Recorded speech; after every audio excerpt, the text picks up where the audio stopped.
Here at the Sagicor Cave Hill School of Business and Management, located at the University of the West Indies Cave Hill campus, we meet the needs of the upwardly mobile professionals.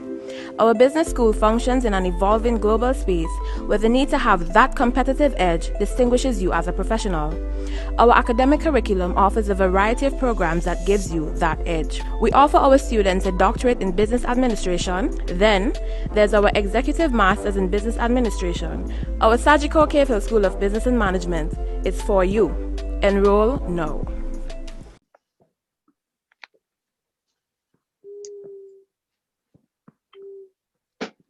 A curious lens dares to encapsulate elusive Anansi, entwining his fate with cow pastures.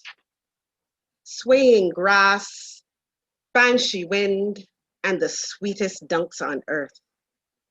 Spinning, glistening silver delicacies into a silver thread of hope for the poet.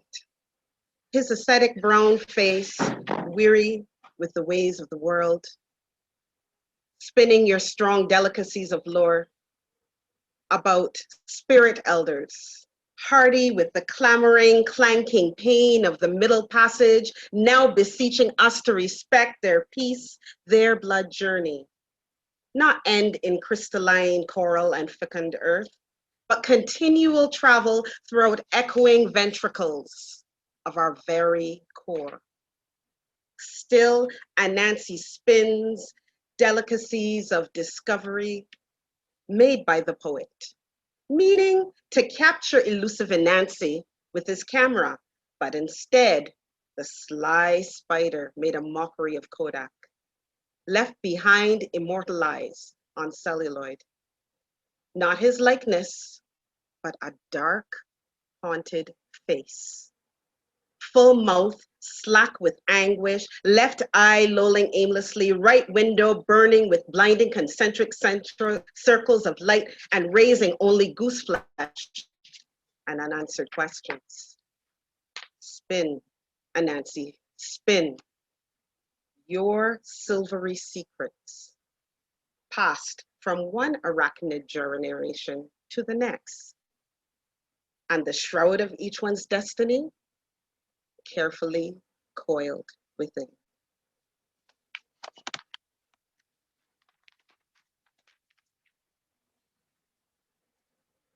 Good afternoon to everyone, and happy World Poetry Day. I am Sandra Seeley, I'm your moderator for this evening, and we are thrilled that you're here with us to celebrate. We have lots going on even later in the day with another event, Night of the Griots, which we also hope that you'll be able to make and show support that way. Now, this event was a conjunction of Caribbean writers, the Barbados Creative Economies Network, and we could not do it without our Sagicor Cave Hill School of Business. We're thrilled to have you at our session, The Impact of Poetry on Our Society and Economy. So first, if I acknowledge our esteemed panel, we have Professor Justin Robinson. We can wave. There you go, right. So feel comfortable, people, feel comfortable. And we also have I shouldn't say partner in crime because she's an attorney, but I worked very closely with her to pull this together. We have Lynette Eastmond. You could wave, Lynette, so people see who you are. Great. We also have Farrell, Winston Farrell. Winston, let the people see, right, they see who you are. And we have Lashonna Griffith. Let your presence be known, Lashonna. Hi. Great. All right, so that is our panel. We're artists, and we also are part of the wider society interested in seeing things move forward for our poets. That's why we're here today. So our two online communities, that is Caribbean Writers, which I've founded, and the Barbados Creative Economy Network, which is Lynette's baby. We thought with World Poetry Day coming that it was necessary to, yes, celebrate that wonderful, rich poetry, that section of our literature. But we thought that we wanted to try at this juncture with the growth of our groups to be able to move the ball forward. And so we came up with something where we want to get discussion from you all. We want questions. Please feel free to use the chat box. So send us your questions. We also want to know how you may have heard about it and where you're from. So Lynette and I felt that it was important for writers to have access to useful information with a fresh perspective. I mean, with something where you just have artists, you don't normally have a leading economist, do you? And you probably may not have an attorney, but you certainly would have the cultural ambassador of Barbados, the doctor, the great Dr. Anthony Gabby Carter. Make yourself known, sir. Oh, you told me not to call you sir. You said Gabberts. Okay, Gabberts. Who I think he's going to get an introduction, but he hardly needs one. So we thought also that it was important because we would have lost our beloved Edward Kamau Brathwaite in February last year. And there are a lot of, in Barbados, there are people that are recognizing his contribution, his tremendous contribution to the world. And the world understands the tremendous contribution he's made. But what maybe a lot of people may not know is not only has he influenced artists, but he's also carried us along with him. He mentored us. And I know for sure Farrell definitely can speak to this. And I know Lashawna also was deeply influenced by Kamau. Kamau was dear to me as well. So we thought we would honor him by sharing either work that was inspired by his genius or something actually from his work. So, all right, so let's get down to business now, shall we? We're going to start with our first presentation, and I would have to introduce this very generous gentleman.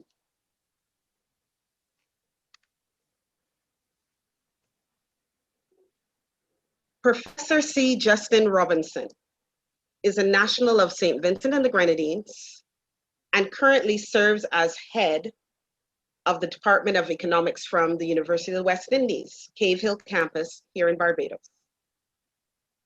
Now, he also obtained his PhD in finance from the University of Manchester in the UK, and he also holds an MSc in finance and econometrics from Florida International University, and a BSc in management studies, which of course he obtained first class honors from the University of the West Indies, Cave Hill campus. Professor Robinson's research interests are capital markets in developing countries, public finance, financial risk management, corporate finance in developing countries. Professor Robinson currently serves as the director of the Central Bank and the first vice president of the Barbados Museum and Historical Society. Now, I'm really looking forward to his presentation, and it is called Arts and the Economy in the Caribbean, a Vision for Economic Growth and Development.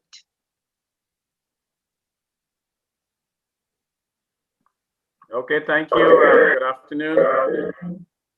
I have to thank COVID-19 and Lynette Eastmond for ending up on the same stage as the mighty Gabby, or Gabbert. I was a young boy in St. Vincent when this song called Boots took over St. Vincent totally, and we all became totally Bajanized. Okay, so I'm going to do a brief introduction under the title Arts and the Economy. Now, while my presentation is brief, I think the scenario I present is an extremely important and urgent one.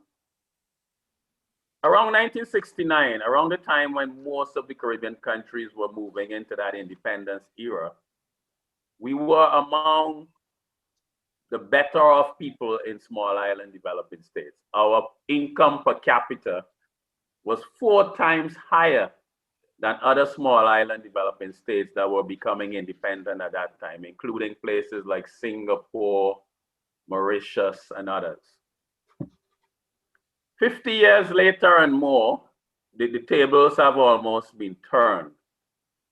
And our per capita income is a fraction of a number of these states that we became independent with and were so much better off. And we are still falling behind.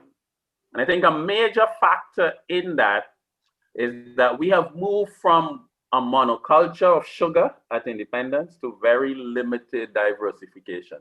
And maybe that's generous. Some would argue we have moved from a reliance on sugar to a reliance on tourism.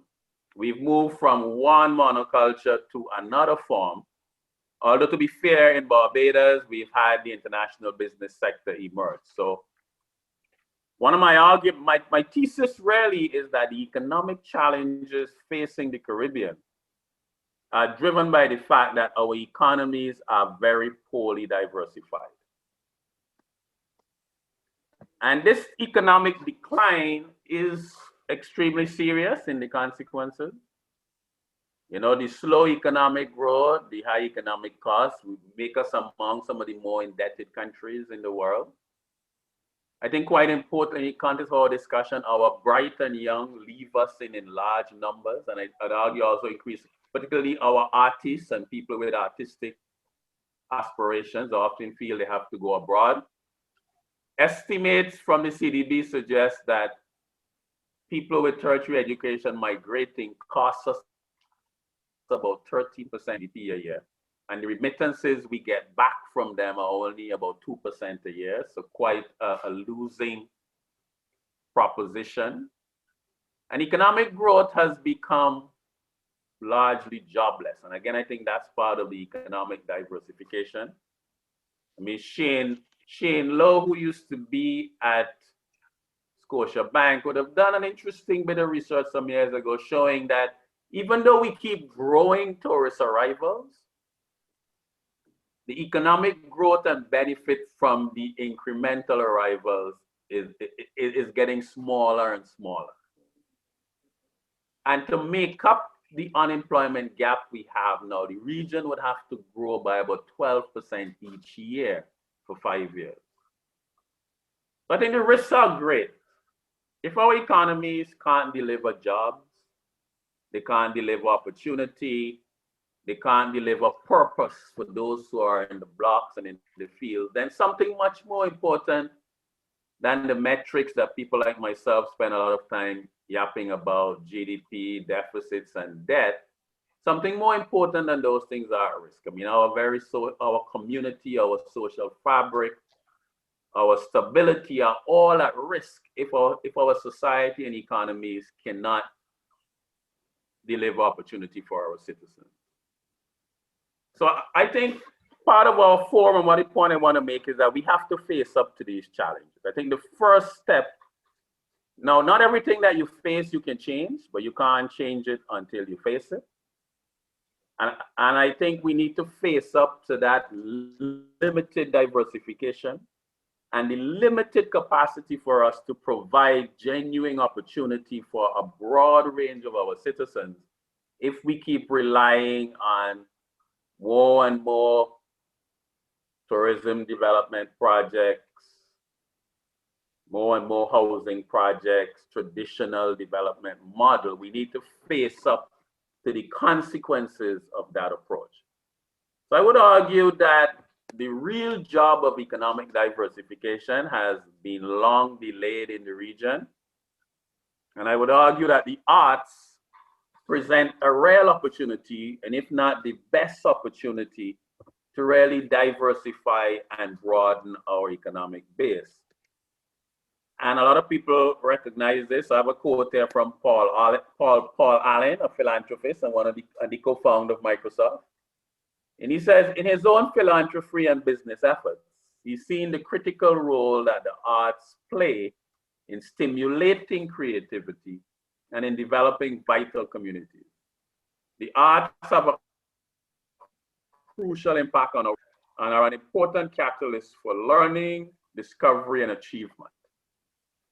So again, I really see the arts and the economy in a dual role. One, the arts are a critical element in stimulating creativity and being a catalyst for learning, discovery, and achievement that can benefit activities in all spheres of life. Okay, so whatever the economic, social activity that you are that you are engaging in, the creativity and stimulation that comes from involvement in the arts and the arts of the world benefits everyone. But also that the arts also have a direct impact on our economies. So again, the best research we have coming out of the IADB is that the non-profit arts sector is a $200 million economy globally. And there is a significant spin-off effect. So again, the research shows that when someone goes to an event, in addition, an arts event, a non-profit arts event, in addition to the admission fee they pay, they spend on average of US $27.79 per person on other things. They buy a drink, they have to park their car, they pay for parking, they need transportation. There's a whole multiplier effect.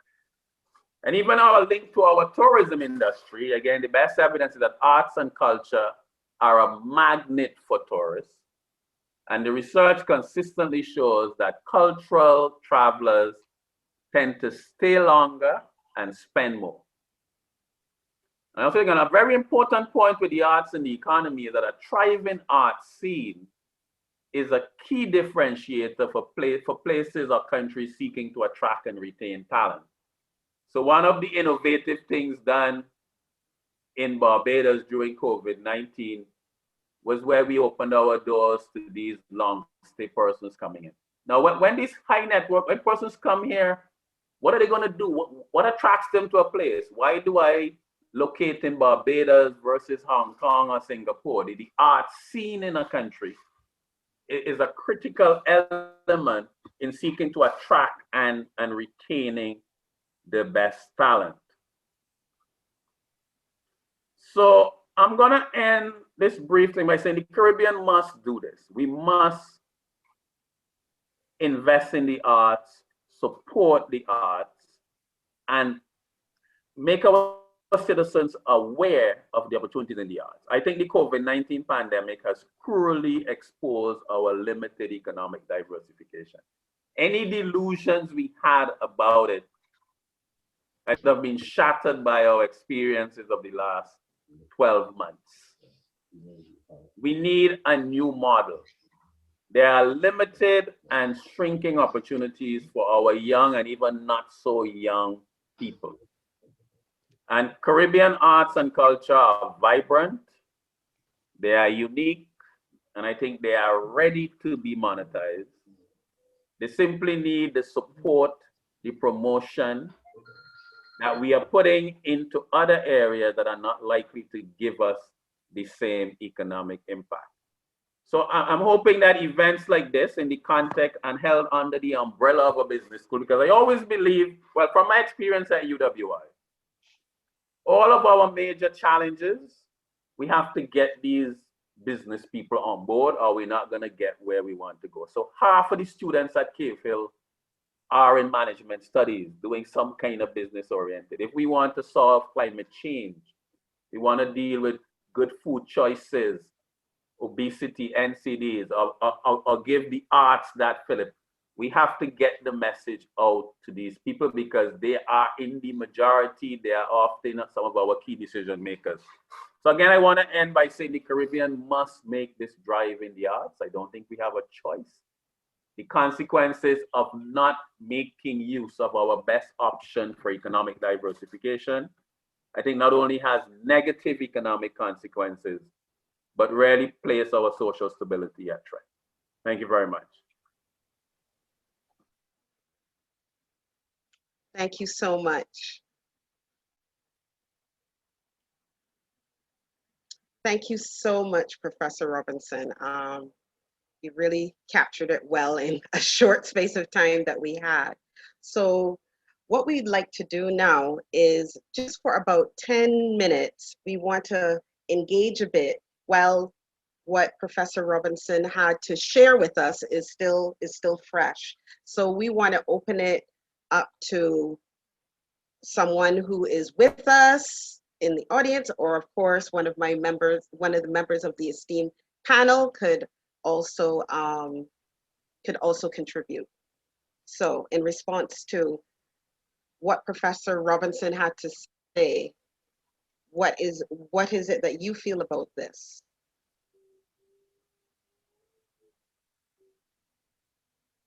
Well, hi, good evening. I guess I can speak if no one is speaking as yet.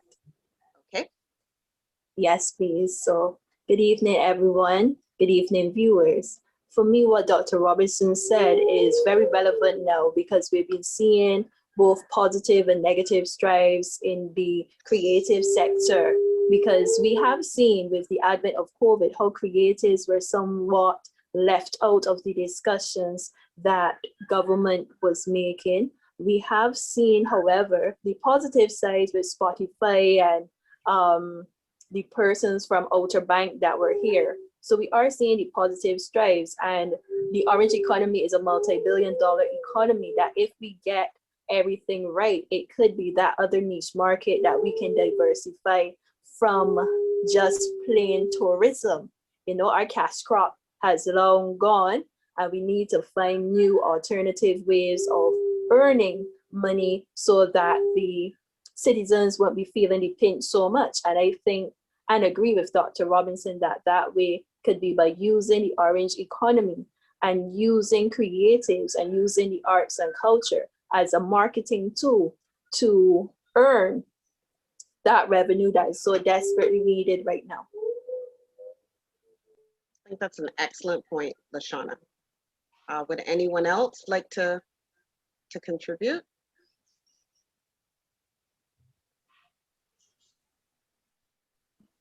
I think you're muted.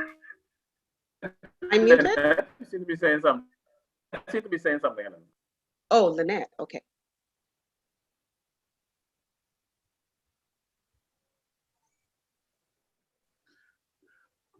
I don't know until can you hear me? Yes.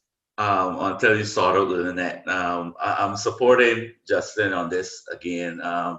You know, over the years, one of the things that fascinate me is how things change, and one of the things that I'm always fascinated by is buzzwords and phrases, and how the pendulum kind of shifts creatives, and we have all kind of names to aptly describe what we're doing.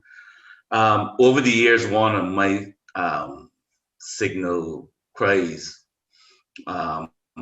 had to do with how can we place culture in a more central way in terms of the development policy. And I think one of the things that you're saying, Justin, is that, you know, it is not just about the art in terms of the money that you can also make from the art, but one of my real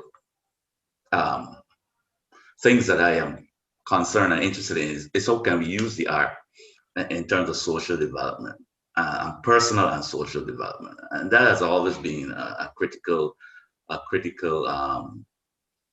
thing for me. So I'm supporting you on that, and I'm putting that out there that a lot more needs to be done in terms of how we use the art within education, within social development policies, and of course, once we can sensitize people to the understanding of art and the function of art, not just as an entertainment tool, but also as a development tool, I think we will kind of like cross that four crossroads. Absolutely, Farrell. Something I was thinking about, I would have had a discussion with another writer, and we were talking about that period where you are germinating something creative, and of course, so that you're not going to at that point have billable hours. You may have, forgive us families, distractions at home, might be work or whatever. So sometimes it may be useful to be able to have a space where during certain periods of the year, you can work uninterrupted.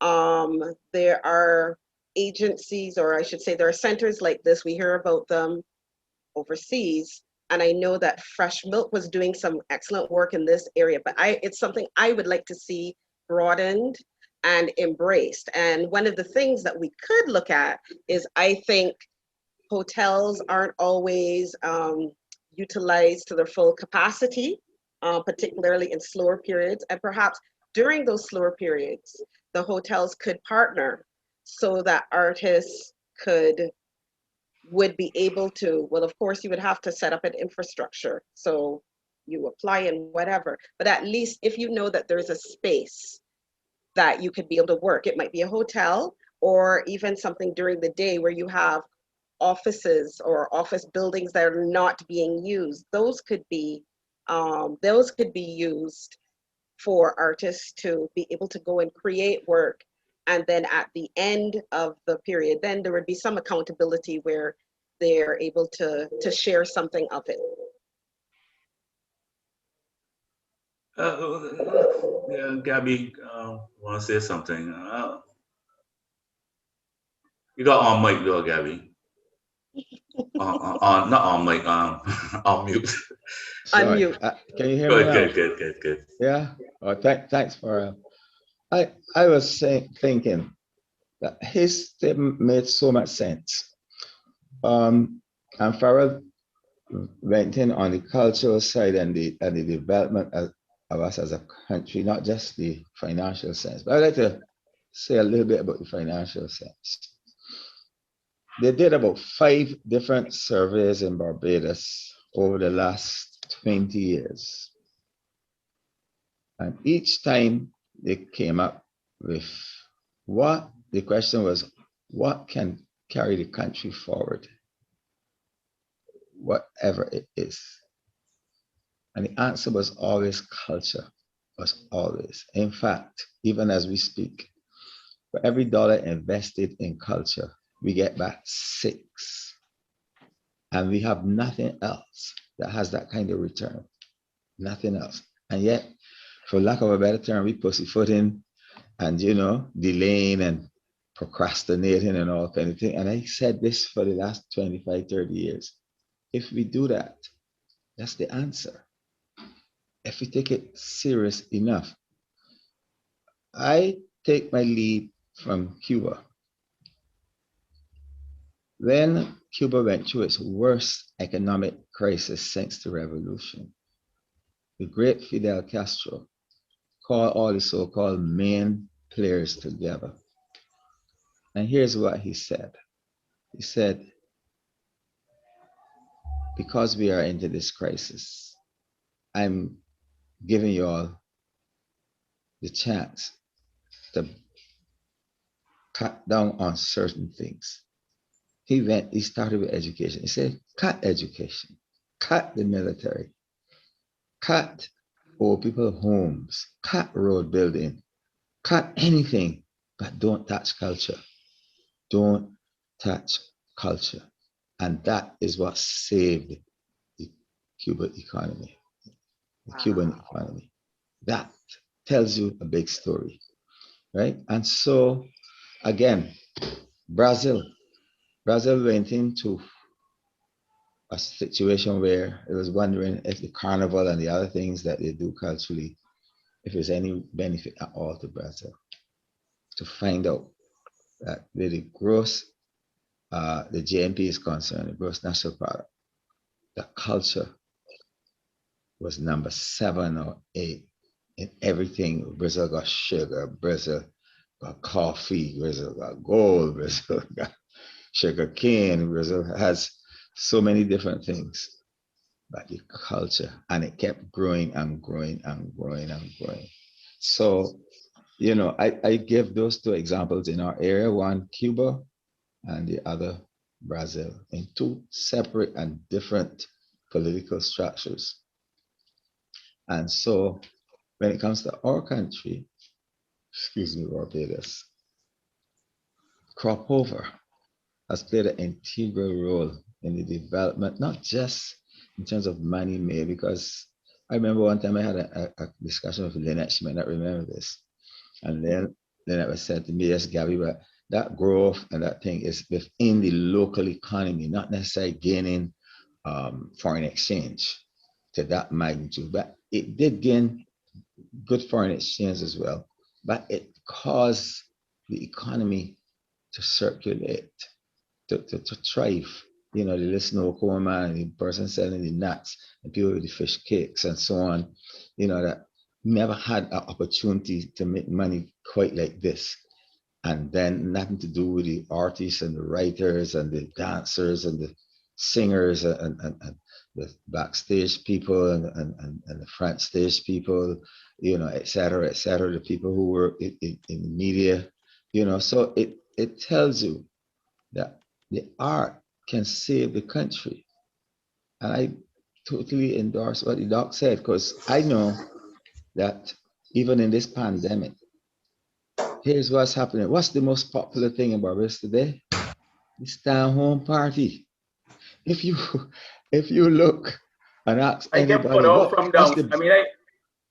what's the sorry to be Gabby, I get put out that from makes you front feel of the main best? TV every Saturday night. I have to move to another room so that they can have all the space for the stay-at-home party. All right. So it tells you the role that culture plays in not just in our development, but in our everyday lives, you know. And you know, I try to envisage what else could have caused people to not be as depressed as they are, as something like a stay-at-home party or a little Rick with a Sunday school thing or something like that. You know, it tells you a clear picture has been painted. This is what can take us out of the doldrums, take us out of financial straits, take us out of depression. You know, it's just the thing to do and to support. Thank you so much, Gabby. And I just have one thing to add is I am looking forward to a time when our society at large understands that working in the arts is a job. It is not a hobby, and it deserves the respect. And at this juncture, I want to invite one of our stellar poets. So let me tell you a little bit about Lashonna Griffith. She's a 27-year-old businesswoman, an author, and a journalist from Barbados. This poet is the current Guyana People's Choice Award Writer of the Year for 2019 to 2020. Lashonna is no stranger to the stage, and she has performed at the United Nations Barbados House during the National Independence Festival of Creative Arts, NIFCA, from 2009 to 2010, and released her spoken word video, The Belch of Racism, on IGTV. You all should see that. She truly believes in being a voice for the voiceless, as a hope and an inspiration. Griffith is currently working on her 4th book, by our books people, Melanin Drops, being released in August 2021. Lashonna, take the stage. Well, I am just blushing at this introduction first and foremost because it's a little bit off script. I remember what I said. So good evening, everyone. Good evening to all persons who are watching with us. The piece that I am going to do first is called Sleep Well, Kamau, and it's the first poem in my new book, Melanin Drops. A little preface, I remember when I was in first form at the law school and we did Baitin. And I remember you would read poems in the book and then you would see the name at the bottom. And I remember we did a few poems, but one that stood out to me was by Kamau Brathwaite. And although I never met him in person, I felt like his words were just speaking to my soul, right? So when he passed, because of all that was happening, wasn't able to go to the funeral because I believe there was COVID then. And I wrote this poem and I said, if I ever write a book, I need to pay him the homage that he deserves. So this piece is called Sleep Well, Kamau. Speaking in my native tongue, enunciating syllables in the way my foreparents spoke, with the rhythm and rhyme of their culture being the saliva of their words, the deep breath, filled with the wind that blows from Mother Africa, Koblen. We speak in our nation's language. We not speaking the language of the queen, filled with a legacy of raping nations until they cannot take anymore, burning caciques at the state, all in the name of Christ. All in the name of a language that will always be English. Pelting where God save the queen, pelting where that Bajan dialect isn't good, pelting where the notion that words cannot cause a revolution. I will never, ever allow a semi-colony to colonize me. My thinking shall be free like the blackbird that flies in the sky. How can I not feel pain as I sit and watch you lay in your casket and be spoken about in third person, as your physical body is no longer with us, but your spirit will live on. I can hear your words in my ear, but if to live here is to die, clutching ashes, the fist tight, the sky dry, I will sing songs of the skeleton. I will return to the pebble, to the dumb sea, to the lightened faces of the fetish in the vegetable kingdom, and I will knock on the black doors. And he did not. He paved the way for all poets in the world to be proud of their language, to be proud of their country, to be proud of their culture, to speak their language and not be ashamed, and to have pride in their work and their craft. As a young girl, I read his words and was mesmerized by the way in which he had a few lines on the page, but each stanza invoked so much emotion. Each stanza was thought-provoking. Each stanza made you think and realize the realities of the world we live in. My tongue is heavy with new language, but I cannot give birth speech. It is not enough to be free of the whips, principalities, and powers. Where is your kingdom of the world? His kingdom is in each and every one of us, who were fueled and inspired by this literary mastermind, whose pen had no end, whose words were filled with Black cultural life, whose life was filled with love and sharing knowledge. His words will not die, but will rise with the sun. His memory will never, ever be forgotten, as he has given us words to shape his name to the syllables of trees. He has given us many great works such as Negus, Eating the Dead, third word poems, and words enough too. Kamau, I have never had the privilege to meet you physically, but through your words, I feel like we have met 1,000 times, because deep in my soul, your words run through my veins, through the veins of every single creative. in Barbados and the world. As it is not enough to be paused, to be whole, to be void, to be silent, to be semicolon, to be semicolony. Fling me the stone that will confound the void. Find me the rage, and I will rage the colony. Fill me with your words, and I will blind your God. Rest in peace, Edward Kamau Brathwaite, the unofficial poet laureate of Barbados.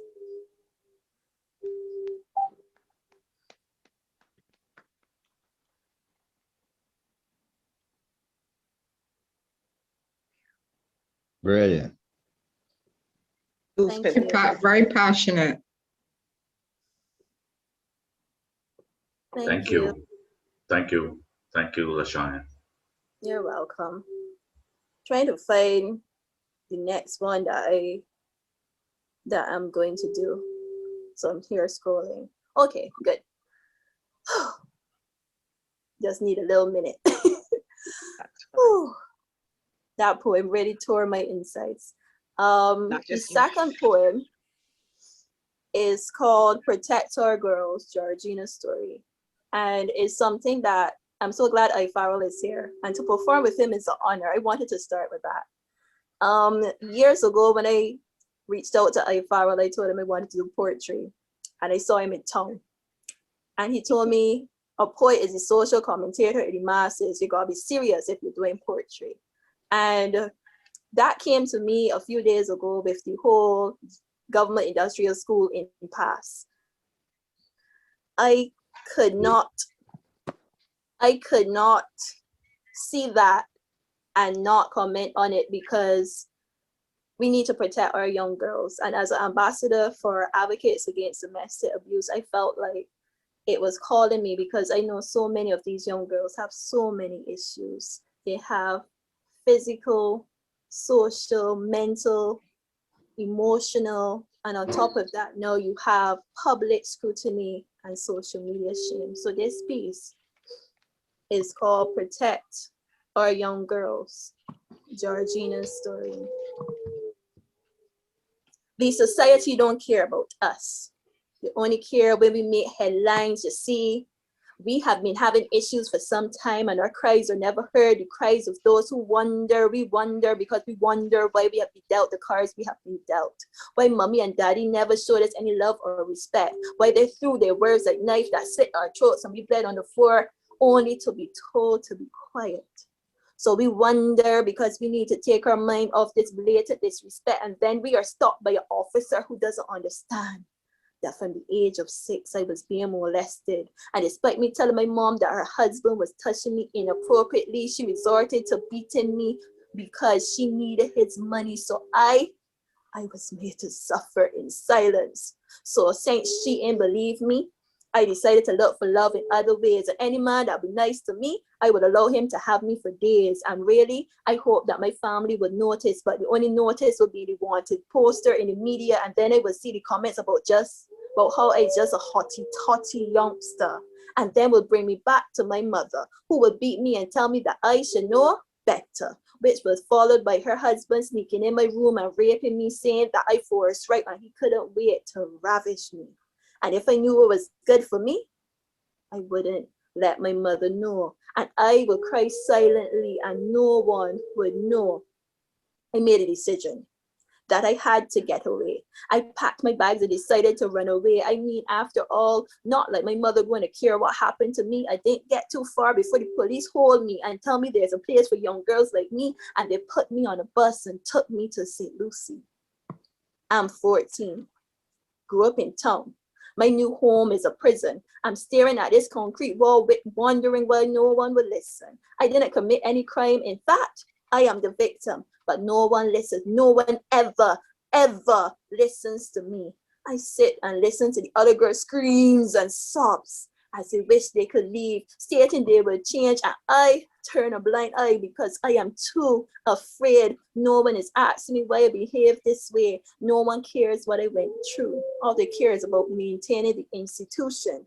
All they care about is that the secrets of this place die in these walls like my dream died years ago. I don't have any dreams or goals.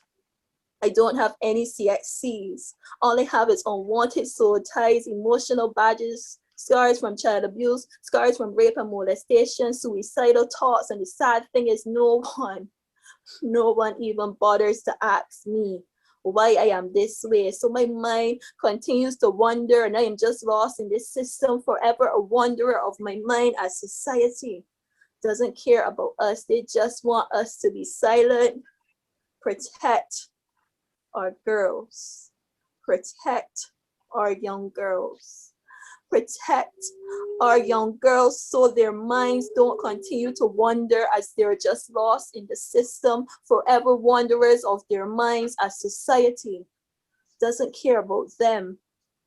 They just want all of them to be silent. Thank you. Oh, Lashonna. Again, Yeah. contain. Give thanks. So appropriate for this time.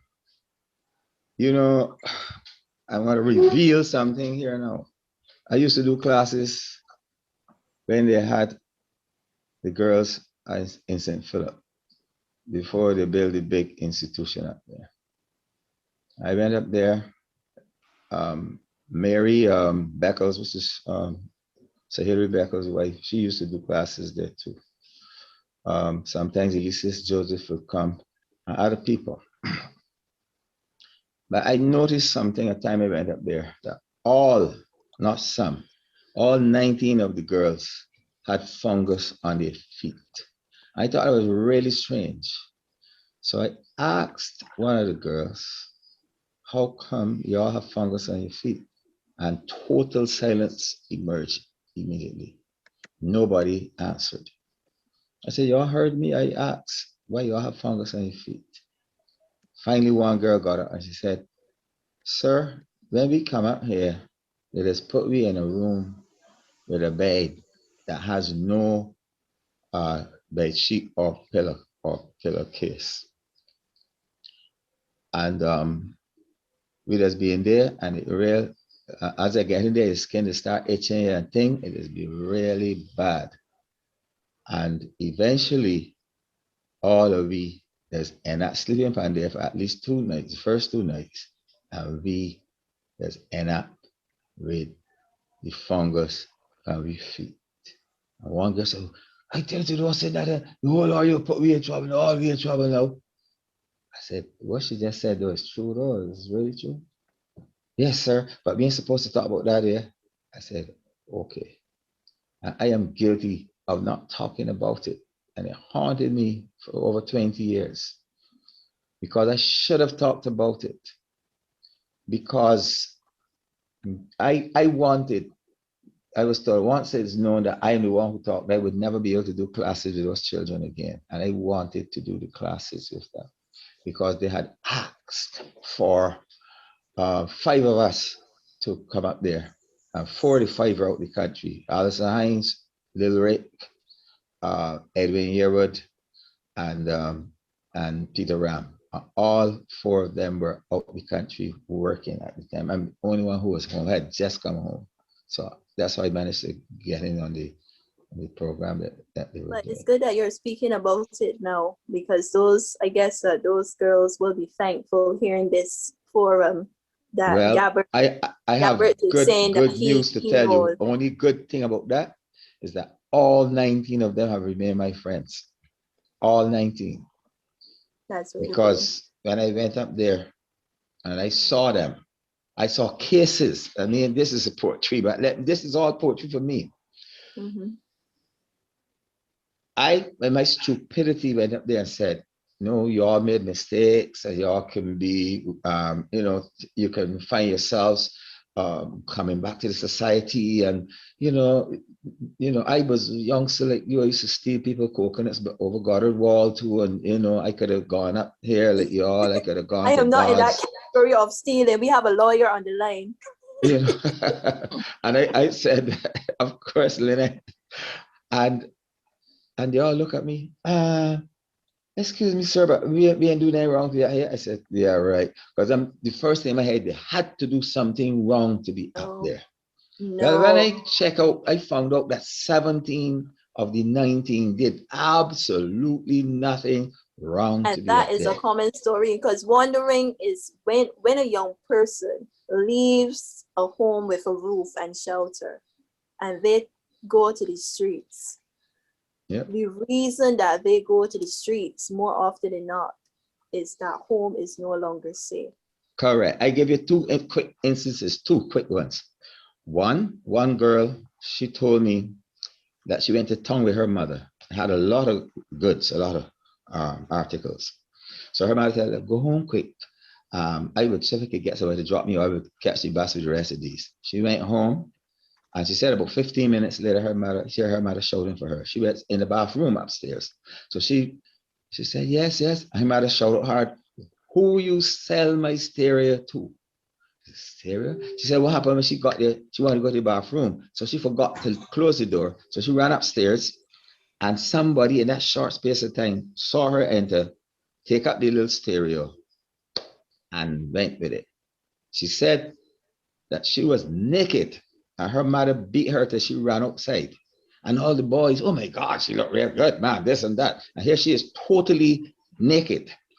And she said the last thing she remembered is looking up and seeing that she is in an ambulance, and a woman's voice saying, Lord, I hope that little girl don't die, right? Her mother had beaten her unconscious. So when she woke in the hospital. And then she looked, there were two police, one on either side of the bed. Tell us what happened. And she said, oh, some white boys beat me. Oh, no. We got about 8 million witnesses that said it was your mother that did this. So, we're going to have to charge her and make her responsible. Went back, when she got back out the hospital. And the mother said, oh, yeah, you tell the police that I beat you and this and that. You got to leave my place. She said, but I ain't got anywhere. Go down by your aunt.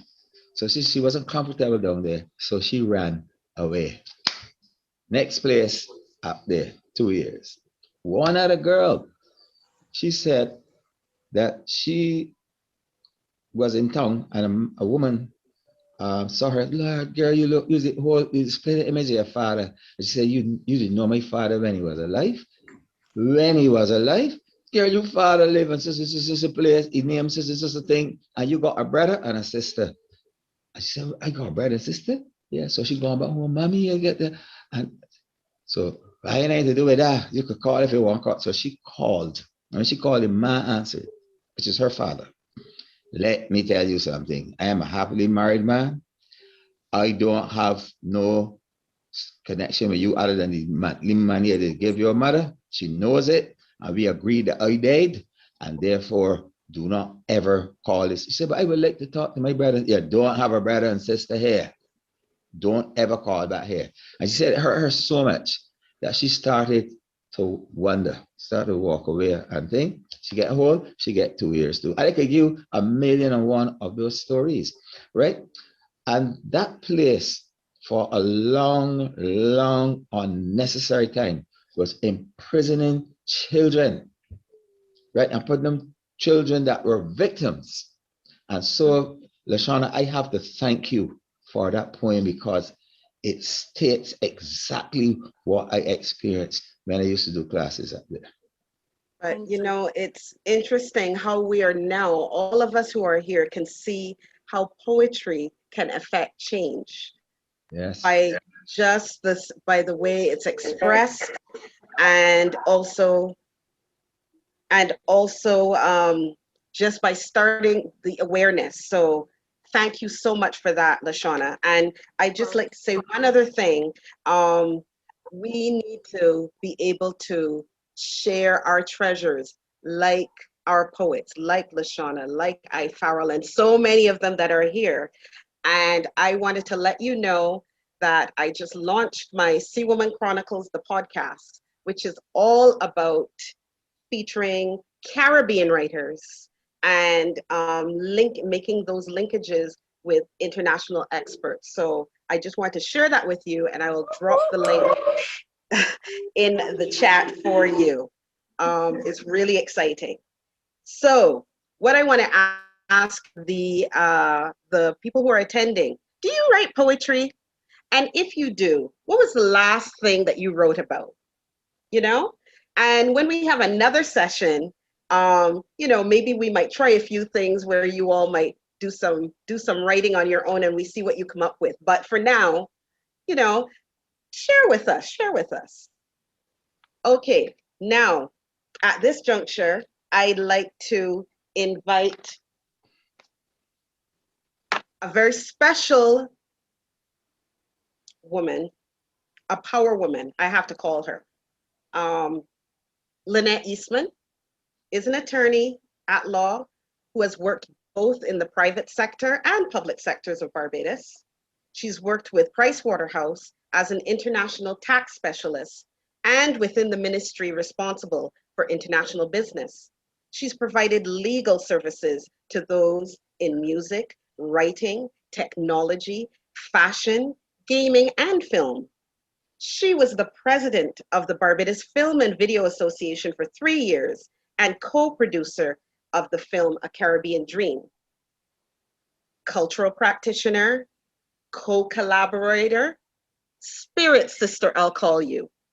World Poetry Day 2021 and presenter is Lynette Eastmond offering Let's Talk Money. Thank you very much. I hope everyone can hear me. And I want to really thank Sandra for working so hard to pull all of this together. I was never worried. She seemed to be a bit worried, but I was never worried that we would be able to pull this off. As far as I was concerned, we had a lot of time. She kept saying, oh, we don't have enough time.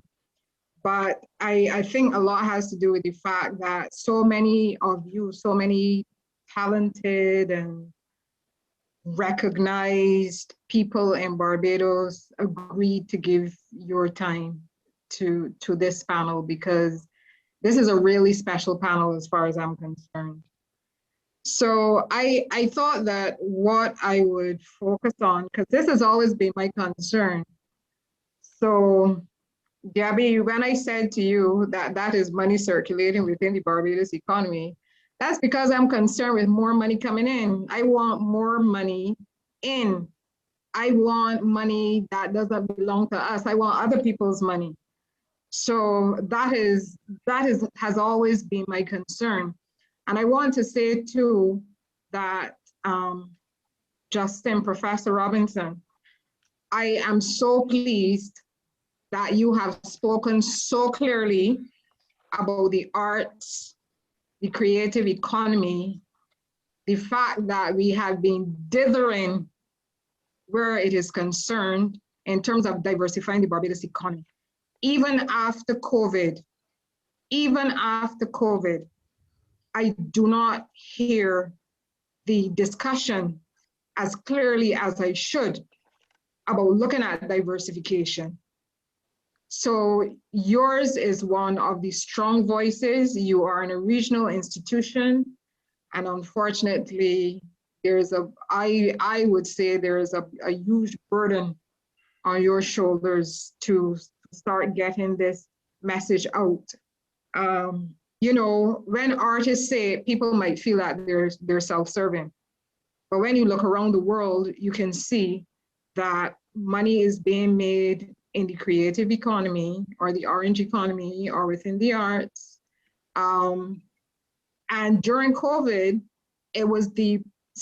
that was the subsector within the economy that continued to function. You didn't see CNN go off the air, did you?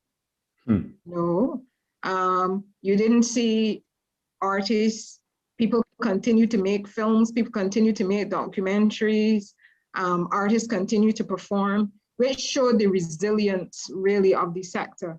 And these are issues that I believe, because we have to take into account when we are having our discussions, what government officials are thinking.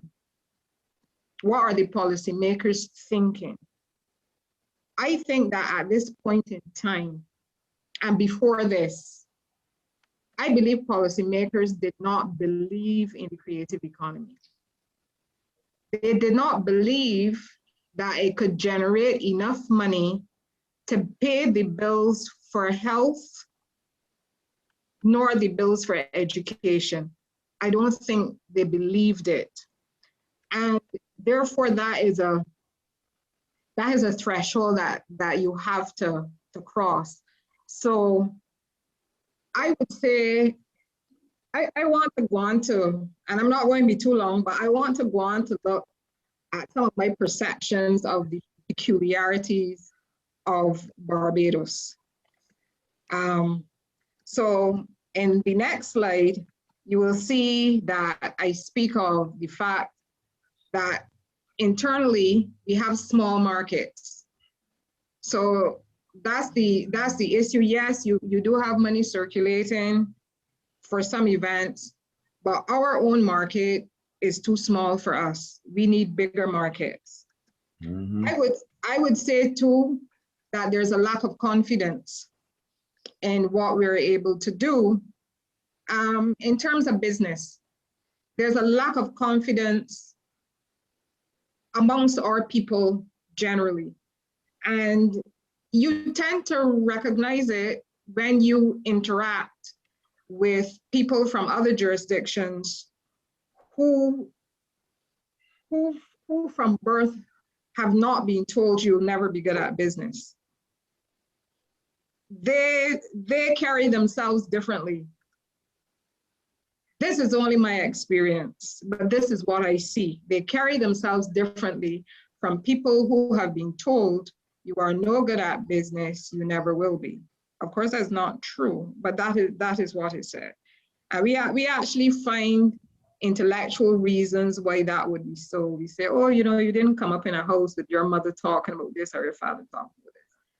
But for some reason, even before in the past, when there wasn't any BIDC or anything for anybody to go to, you found that people were able to develop businesses and were successful at them.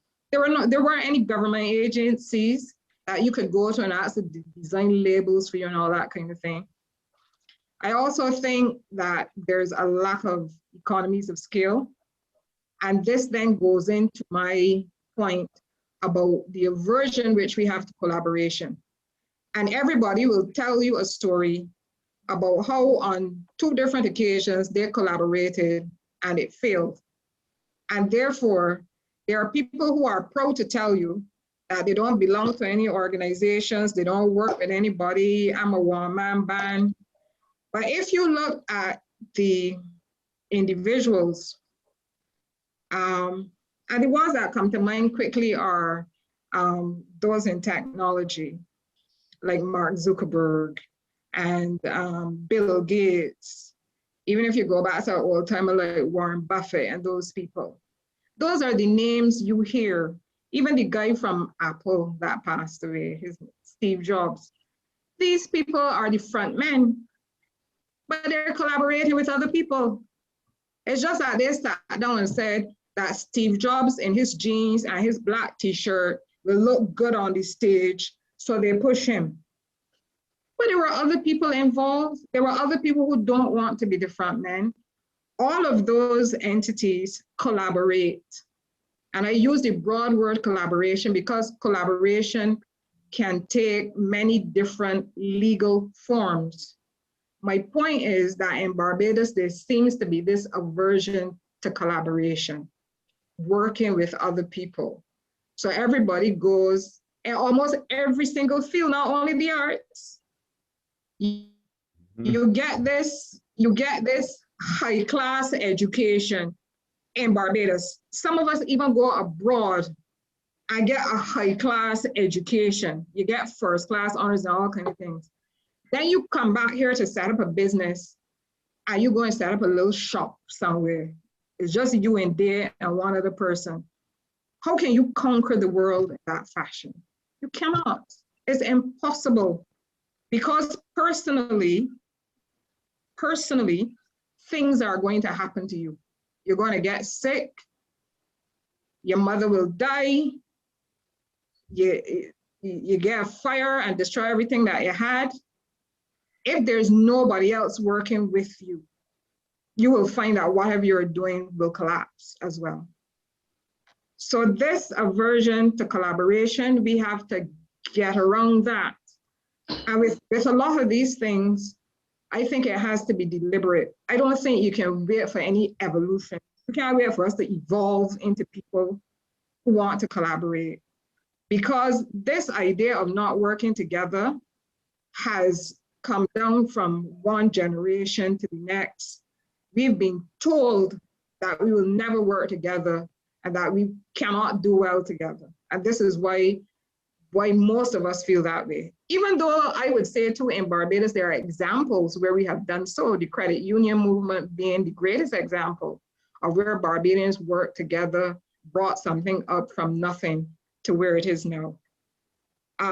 So I think that those are some of the peculiarities that we have in Barbados. And because we're peculiar, I would try to encourage us to develop our own models and not look to Europe for models. That's what I would say. And the next thing I want to do is to look at policy concerns.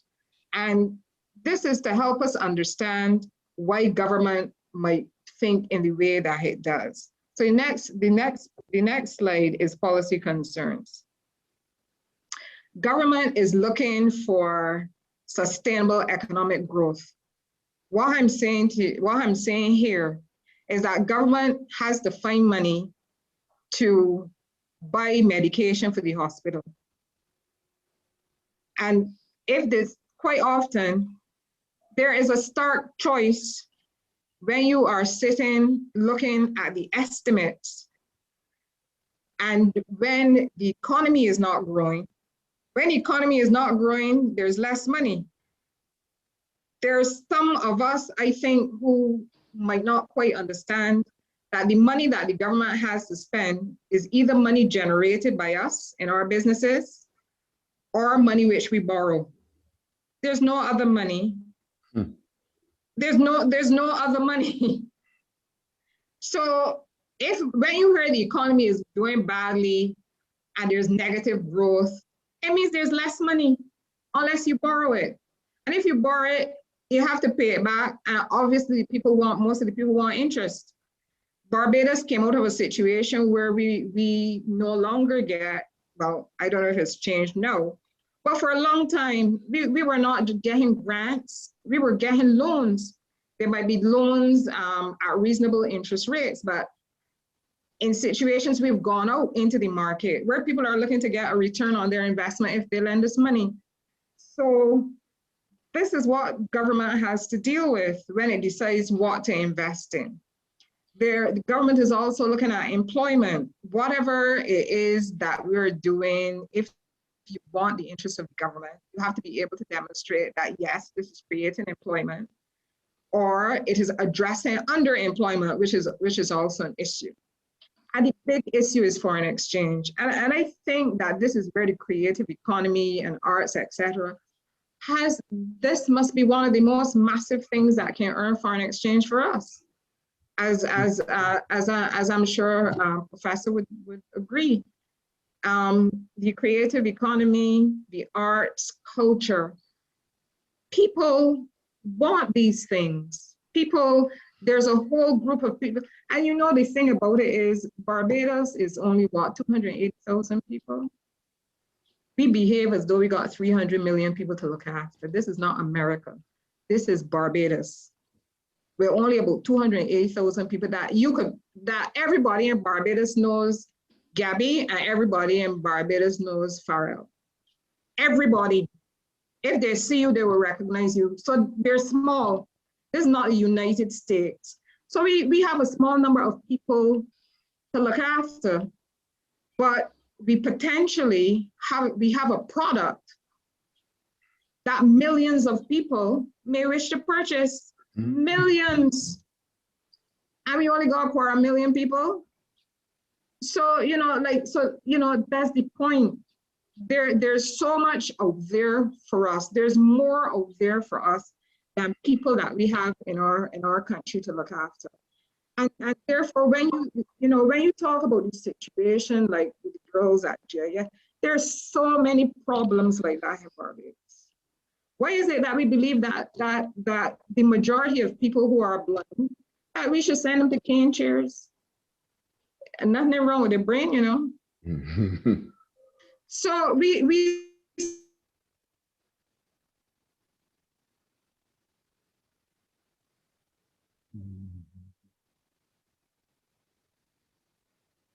Oh, Lynette? I think we're having a bit of a freeze. Yes. So what we'll do is while we're sorting out Lynette's audio and That's why I visual. turned off my camera. I turned off my camera to try to preserve some bandwidth, you know?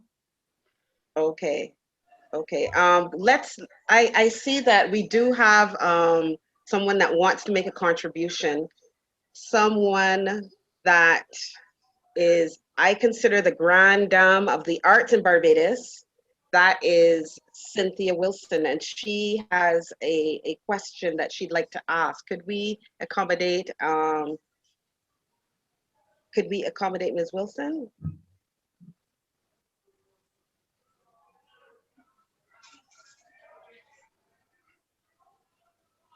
Hi, Cynthia. You can make your comment now. I just unmuted you.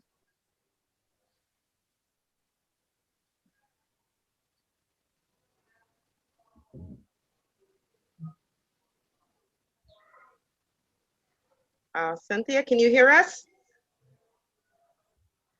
Cynthia, can you hear us? If you can make your comment.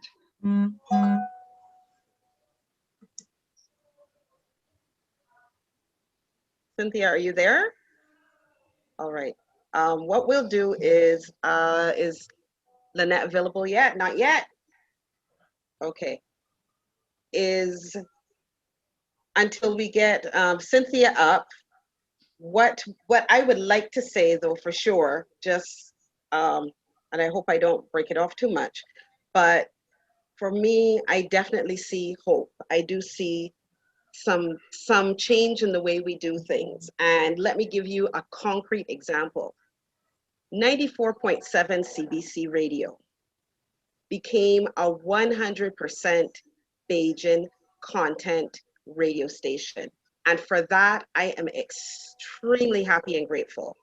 I am a member of COSCAP. I am also a spoken word artist.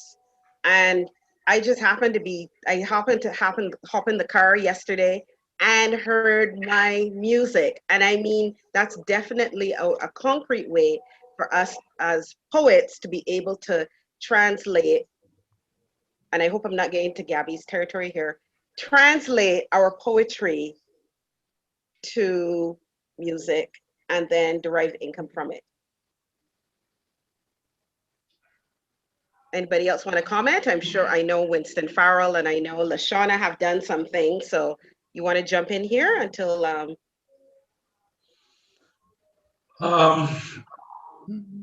I think critical thing here that I want to support is the statement that was made earlier about the individualism of people and the fear of collaboration, which I think this is changing, especially among the younger generation. Everybody these days are looking at collabs. And again, COVID has, in a way, pushed us in a situation and opened a lot of eyes to the benefits of working together. And this is an idea that should be carried across the board in terms of collective reasoning, collective creativity, collective production. It is important. No man or no one man is an island. And one of the things that I'm excited about, like yourself, is the fact that we have presently this radio station that allows for 100% Bajan content. I've been following it. Yes, poets have been getting play across the board. There's been significant interest in what that station has been producing.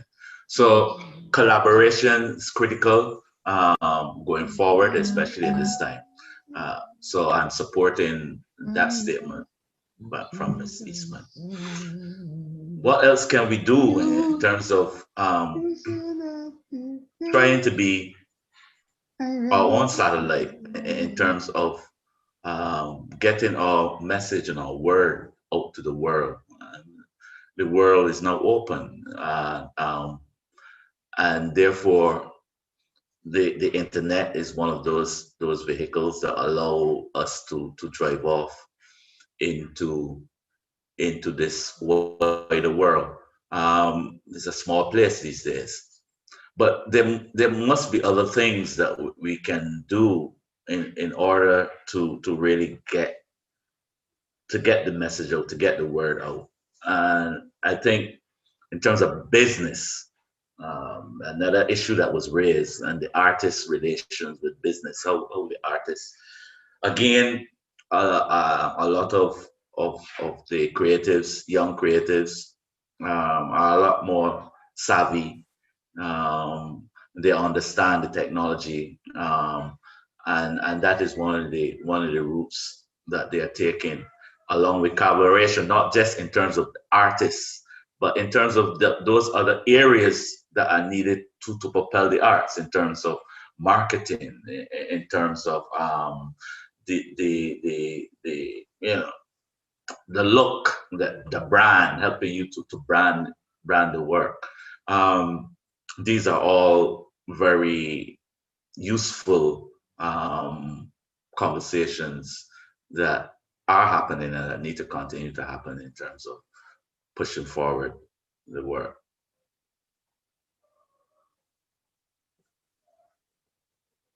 So I can't hear you, Sandra.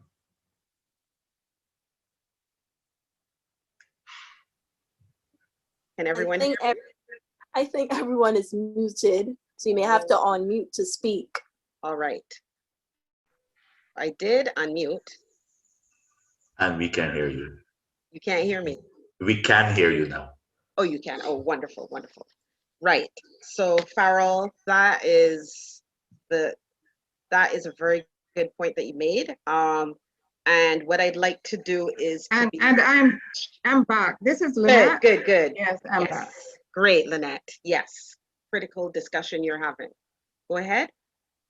Okay, so I spoke about the policy concerns, and the next point I want to make is about where does poetry fit into all of this in terms of the creative economy. So that's what I want to talk about next. And in doing my research, in fact, I've been doing some research on Calypso. And then World Poetry Day also caused me to do some research on poetry. And I came across an ID, yes, there was an IDB. With Kamau, you don't really want to call it a lecture, but it was a presentation that he made to the IDB. And he was talking about how he managed to develop his way of writing poetry. And he brought it back to the fact that he started from the whole colonial idea into the fact that he was listening for the Barbadian rhythm to write his poetry too. And he said that was the Calypso. And quite often when he's performing his poetry, he sings it. So here we have him demonstrating clearly what has always been there, that even though we have this new name called the creative economy, the arts have always been linked. And we are in a scenario now where it becomes very clear that they must all be linked in order to help to create the economies of scale that we need, and so that we can bring each other along. So in my view, the links have to be fostered, and I heard Farrell talking about this, about the use of the technology. Technology is one of the most important aspects of the whole cultural and creative sector. out of technology. Technology is a conduit, and within technology, you create products in itself. So the technology is a gateway to the rest of the world, but the technology also allows you to create new products. So within Barbados, we have individuals who are brilliant in technology, brilliant in gaming, brilliant in music, fine arts, poetry, film, pottery, everything that you could think of. And what I see is, as I spoke about, there's this aversion to collaboration. So there isn't collaboration within the specific disciplines, not that is sustainable. As I came along and grew up, I would have heard of different enterprises which individuals engaged in, which were very successful for a time, but then they weren't sustainable. And I think that a lot has to do with this lack of collaboration and cohesion, which we don't seem to like, but which I believe is necessary. So that's that point that I want to make. Now, the other point that I want to make is for us to look at what the Barbados success model tends to look like and see if we can learn anything from that. So the Barbados business success model is the next slide. And that business success model tends to look like one where there's strong private sector organizations. Just think about the Barbados Chamber of Commerce and Industry. Think about the Barbados Hotel Association. Think about the Manufacturers Association. These people have come together and they lobby for what they want. And they do it so well that we continue to really put a lot of money into industries that you wonder about their sustainability. And that's all I would say on that. We need supports from large markets. For some businesses in Barbados, the large market is actually the government. So there's some businesses in Barbados which depend almost exclusively on government supporting them, and that's why they're successful, because they get government support. There are some businesses that you would see that if you sat down and look at the estimates, and you see loans coming from the IDB or wherever else, you see there's a direct relationship between the money coming in to the estimates and the money going out to particular entities. And I am sure that they read the estimates to see which programs government is getting money for in order to prepare themselves in order to take advantage of that money. The other point I would make is about the deliberateness about sectors that have been developed in Barbados. Think about sugar, which goes way back. Sugar, the development of sugar in Barbados was very deliberate, to the extent that people sat down and said, oh, but we need more people to work in this industry. And they went all the way to Africa to get people. Very, very deliberate. Manufacturing, the same thing. Light manufacturing, where you had this whole policy of development through invitation. We put tax holidays in place for 10 years, 20 years, 15 years. They were between 10 and 15 years. And if you look around the Caribbean, you would see that throughout the Caribbean, they had this similar incentive legislation for light manufacturing to come. The same thing with tourism. The government of Barbados promotes tourism. It is very deliberate in what it does. It builds hotels. It gives incentives for people to build more hotels. All of that is done in a very deliberate fashion. The international business sector is probably one of the best examples of how you create an industry almost out of nothing. And you don't need to do that with the creative economy because it's here already. With international business, you had to put new legislation in place, completely new legislation in place. You had to develop your brochures. You had to decide that the government, including the Central Bank of Barbados, would support this initiative to go there and be able to get that type of business in Barbados. So many of these things did not grow organically, as individuals seem to expect that within the arts, they would grow organically. Barbados, as a small country, has been very deliberate, very, very deliberate about the sectors that it develops.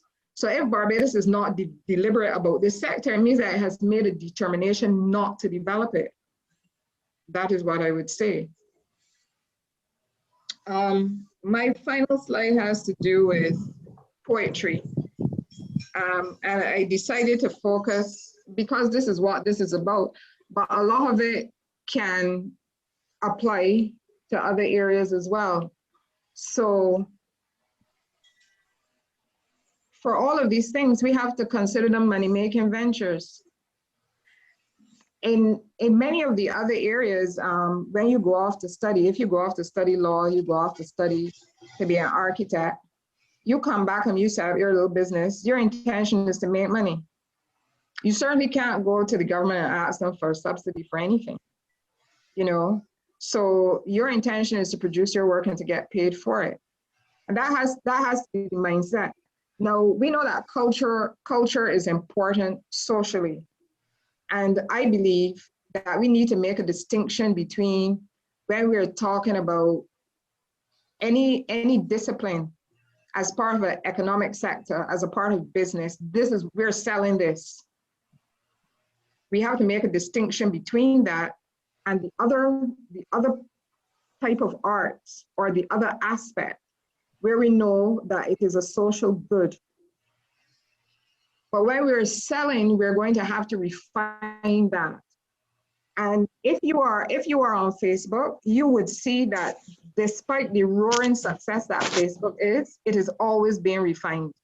They're always changing something because they are doing their research and they're trying to figure out what is going to appeal to us that will cause us to stay on the platform instead of being distracted by other platforms, because there are other platforms out there and they know they're in direct competition with them. So when you're focusing on generating revenue, there has to be a focus on that, and you have to refine your product so that you can generate income from it. So in terms of poetry, traditionally you write a poem and you put it in a book and you perform it. Is there anything else you can do with poetry? If two people are getting married, would they like a poem written to celebrate their marriage or to celebrate the birth of a child? Or should, when somebody has now come to their last days and it is their funeral, the same way that Lashawna wrote a poem and you wrote a poem for Kamau, are there other Barbadians that maybe would like to have a poem written for their dear father? And then that you can share that and keep that, and who are prepared to pay you for it, for doing that? You see, if you sat and you thought about making money, poets knowing their work better than I do and knowing their field better than I do, could come up with many, many ideas. You could work with a graphic artist, you could work with someone in the fine arts in order to come up with, how do I pick one of my poems, which I believe which might seem to be more commercial or a part of it, and commercialize that aspect of it. But the whole idea is that you have to sit and focus. You have to sit and focus and think about making money. How do I make money? One of the issues that I mentioned before has to do with collaboration. And I believe that there's a need for some entity, a profit-making center, where all of the arts can come together, where then you can focus on making money for all the arts. Now, this doesn't mean that all artists have to come together. It means that a group of people must come together and determine that they are about making money in this particular field of endeavor and determine how they're going to do that.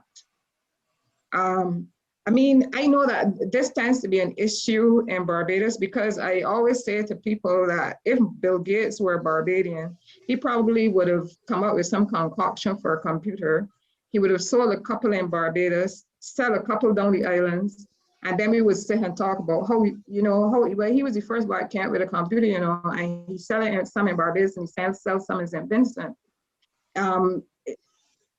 Because sometimes we don't think broadly enough, wide enough, our vision does not reach as far as it should. Increase in market share. For years now, we have acknowledged that the internet has provided us with opportunities to sell our goods and services, to give us access to new markets, etc., a long time ago.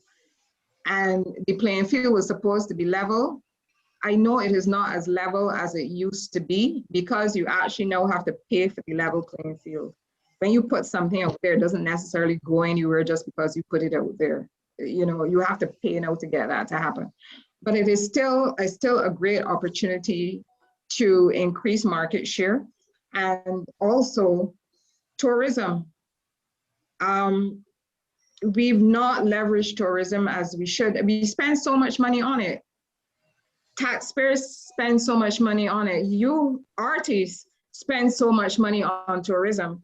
And yet we have not developed a space so that when tourists come to Barbados, they know that they are coming for culture. Now, I know that because the English culture is so pervasive, we don't think about it as culture. But there are people, I recall being in London once and seeing droves of people walking across the bridge to go to all of these different places. Droves of people, they were not English, they were foreign people from all over the world. If you could imagine, just droves of people. And they're going to experience English culture. They're going to Covent Garden, they're going to Leicester Square, they're going to see the palace, all of these different things. That's English culture. They're going to see it. They knew before they booked their ticket that was what they were going to see. And when you see that happening, and you talk about all these spin-off benefits from other people who vend and all that kind of thing. Yes, that is true. And you can see it so clearly there. And I'm sure in other capitals in the world, there are people who, whenever they travel to a major capital, they think, well, I'm going to go see a play because the play is always on. So those are some of the things we have to look at. And also, my final point would be that I believe that we can really get economies of scale if the different disciplines, which are so important, if we could have that collaboration. Thank you. Lynette. Oh, can everyone hear me? Yeah. Oh, great. All right. Lynette, you made some excellent points. I am really encouraged because I think that this forum that we created is just the start. So because in the interest of time, I am really happy to see so many questions. We're going to have to find a way to facilitate that after, because we do have to move on. So if we can accommodate you at the end, we will. But for now, I'm going to ask that we have our next poet perform. And first, of course, even though many people know him, we do have people who are tuning in for the first time and getting to know all of us. So for that reason, I'll introduce the Winston I. Farrell. Winston Farrell is a graduate of the University of Leeds with a master's in theater and development studies, theater practitioner and poet. Farrell has 40 years of experience, you don't look that old, Farrell, within the Barbadian cultural landscape as an actor, stage director, and drama tutor, an award-winning playwright, and recipient of the Frank Collymore Literary Endowment for Poetry. Farrell has 3 collections of poems and a number of recordings of his written poetry. I have a couple of them. His collection, Barefoot on Ice, won gold at NIFCA, the National Independence Festival of Creative Arts, and the Governor General Award for Excellence in Literary Arts in 2015. Farrell is well known for his popular, say it with me folks, Bus Man poem, I Give You I, Farrell.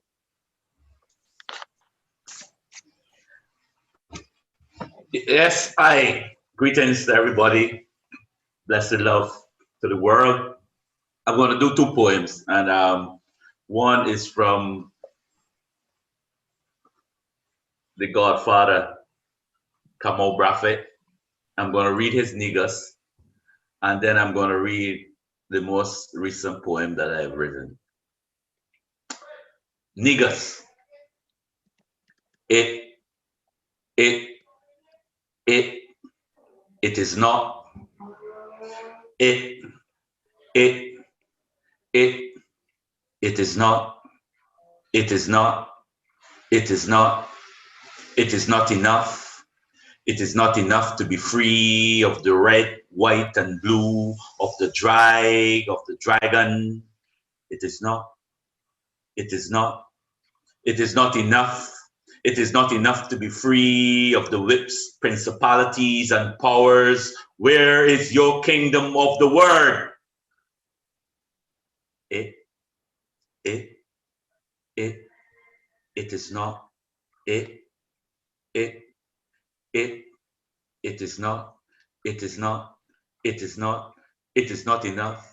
It is not enough to be free of malaria fevers, fear of the hurricane, fear of invasions, crops, droughts, fires, blisters upon the cane. It is not enough to tinkle to work on a bicycle bell when hell crackles and burns in the 14-inch screen of the Japanese constructed United Fruit Company imported hard sell telltale television set, rhinocerously knob cancerously too. It is not enough to be able to fly to Miami's structured skyscrapers, excavate the moonscape, seashore sands, to build hotels, casinos, sepulchres. It is not enough. It is not enough to be free to bulldoze God's squatters from their tombs, from their relics, from their tombs of drums. It is not enough to pray to Barclays bankers on the telephone, to Jesus Christ by shortwave radio, to the United States Marines by rattling your hip bones. I must be given words to shape my name to the syllable of trees. I must be given words to refashion futures like a healer's hand. I must be given words so that the bees in my blood buzzing brain of memory will make flowers, will make flocks of birds, will make sky, will make heaven, the heaven open to the thunderstone and the volcano and the unfolding land. It is not enough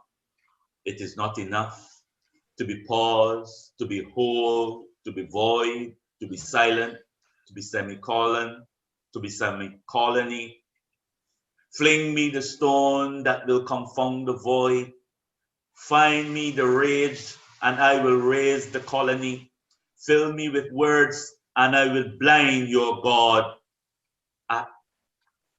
Atibon Legba, Ovri Bai Pumwa, Ovri Bai Pumwa. It is not enough. And that alone can generate some discussion in terms of Kamau and those kind of sentiments, those kind of statements were very strong in terms of colonialism and creolization, etc. Ladies and gentlemen of the world, the second wave is poem that I'm still playing around with, but I think it's ready enough that I can read it. And it is really my response to the coronavirus second wave right here in Barbados. Second wave. It comes in waves, some more widespread.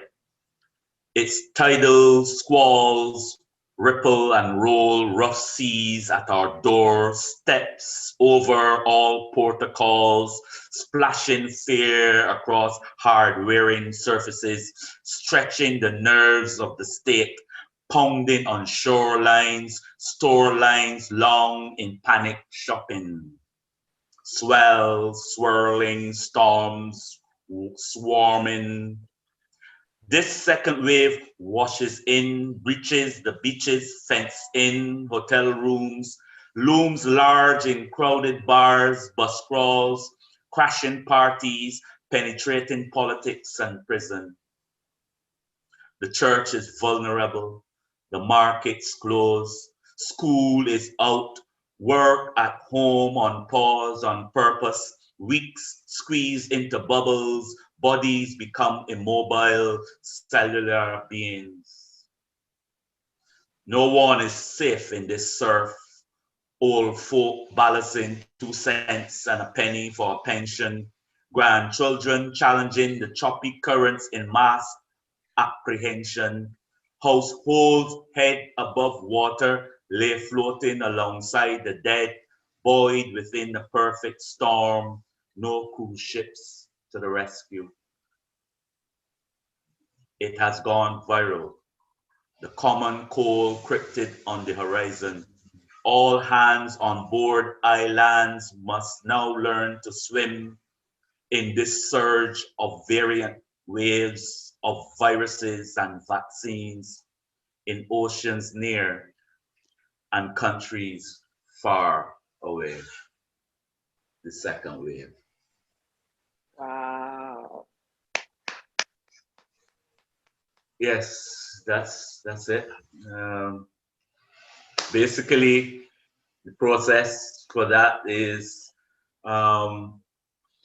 being locked down, being kind of battened down here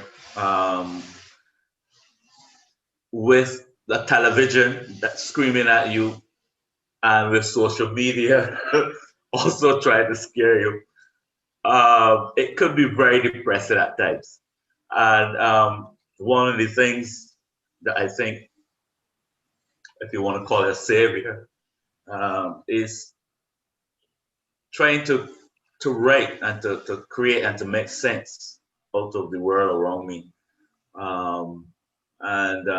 In this case, we're looking at, you know, our environment, how COVID has impacted us, and at the same time, I'm trying to develop my craft.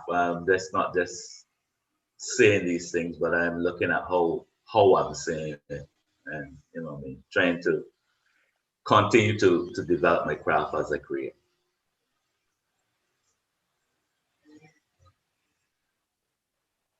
Farrell, it as always amazing, and that's rich, sonorous voice.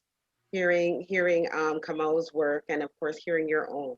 We thank you so much for your gift of your creativity. Kamau has been very important creative in my life, and I am sure in a number of contemporary Barbadian poets. I list him alongside of Bruce St. John and Timothy Callender. These are poets that we interacted with as a young writer coming through. Kamau, his Rights poem, we more or less given me license over the years to perform that, and I've performed that all over the world. Very strong a strong statement in cricket. You know, when things going good, you can't touch me, but let a murder start, and you can't find a man to hold the side, and that very poignant few lines in that poem is really kind of consumes the whole poem for me in terms of a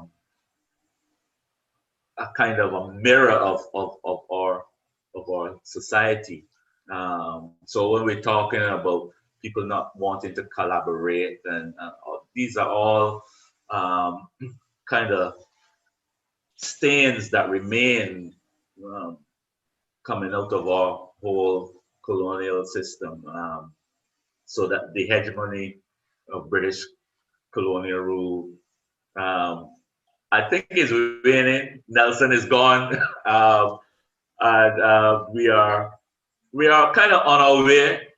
Little things happen, like couple months ago, the guy who was very obscene and calling the N word, and you know that story. But to my mind, the work is there. There are a number of young poets and young writers out there really doing the thing, and I give thanks for that, and will want to continue to encourage them. Okay, thank you so much for that. And because we just have such a tremendous response, what we're going to do now is move on to another master who I'm going to introduce, especially for those people who may not.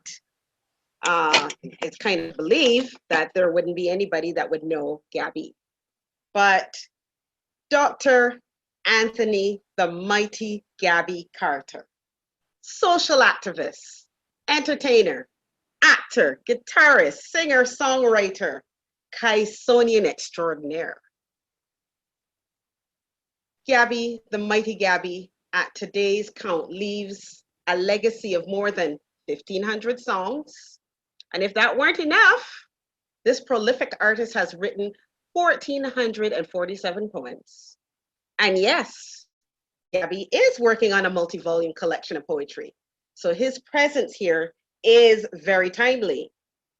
So the impressive discography of mainly folk and calypso tunes for this Bajan iconic son of the soil includes Emerton, Mr. Harding, Wuck Up, Riots in the Land, Dr. Cassandra, and Jack. His life is immortalized in Barbara Chase's biography, Who Gabby Think He Is, the story of the mighty Gabby. Emerton bred and internationally acclaimed, the multi-Calypso Crown winner's big-hearted practice of reaching back to schools in his homeland Barbados assures not just the longevity of our Calypso art form, but the quality. Our beloved Gabby has graciously consented to offer a presentation, but you know, to add to the accolades that he already has, he is an African chief, Chief Omawali of the Yoruba tribe. And that name means our son has returned to us. I give you the mighty Gabby.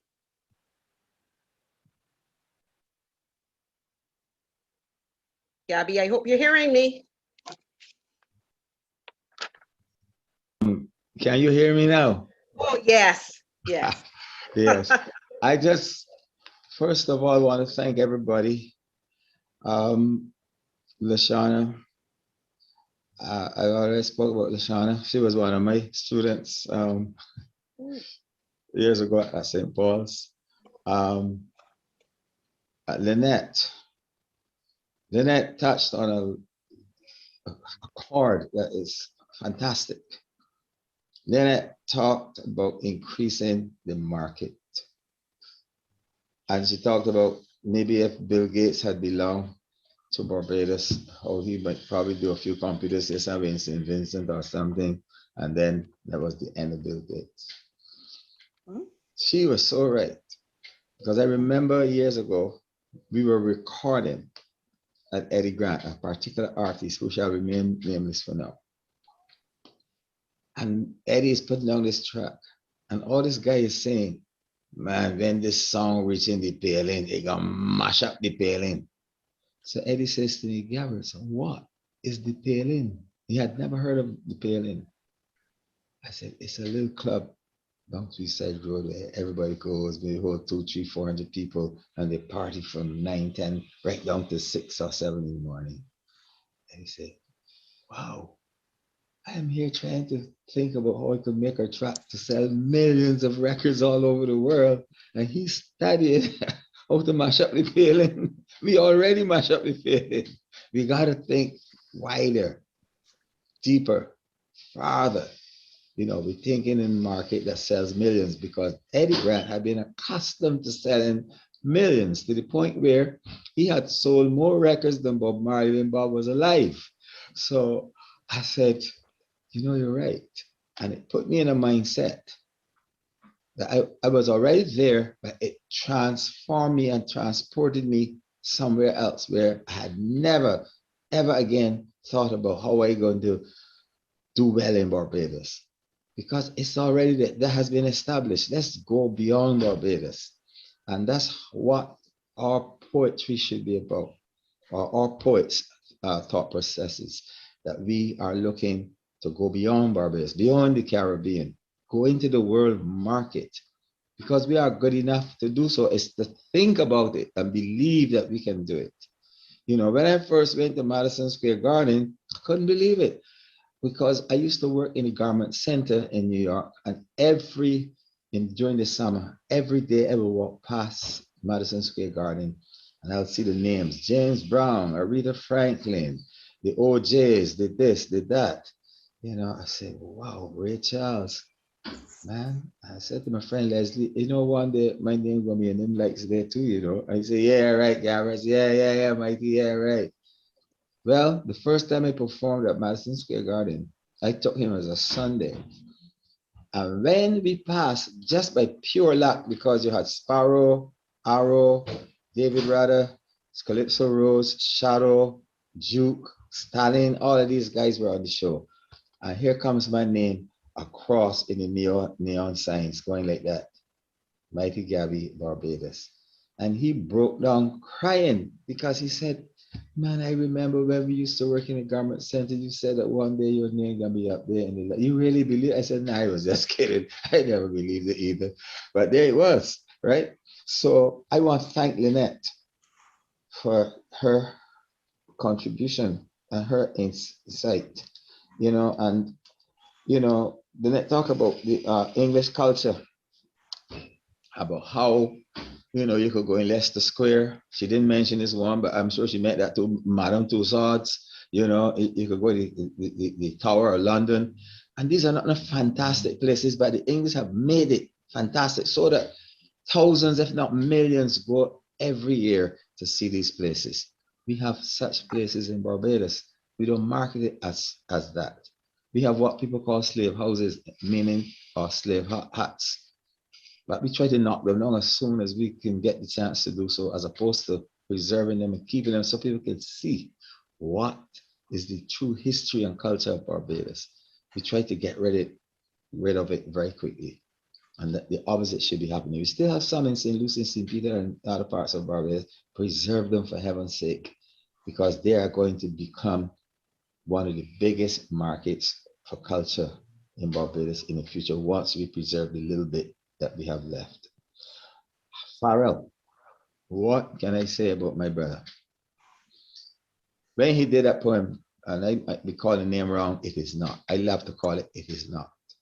Because what Kamau did was to paint a total picture of who we are, who enslaved us, how we can get out of it, and how we can progress from there. And Farrell, with his voice, with his way of using the meter, with the way of his rhythm, with the clarity of his language, was able to paint the picture clearly for us of this is not good enough.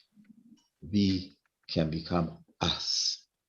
And by that, I mean, we can take what we have and weave it in such a manner that it becomes something special for the world, and something the world will want to forever see.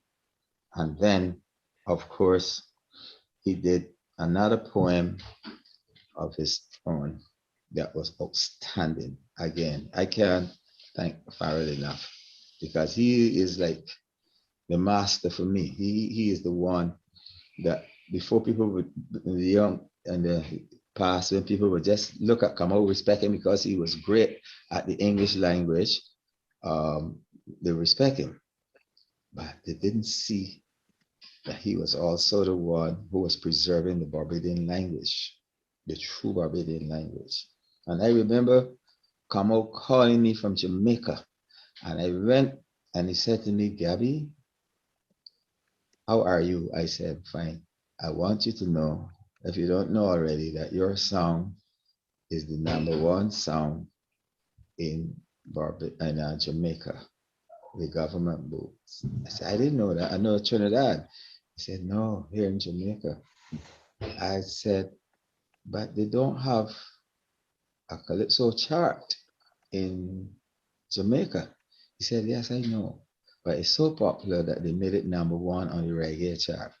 So, and from that, I was able to go to Jamaica and perform several times with True Byron Lee and so on and so forth at the University of West Indies and Mona campus and all of that. So Kamau was and will always be my friend. Was and will always be. And he invited me to New York, at New York University, to open for him a night. And I will never forget this.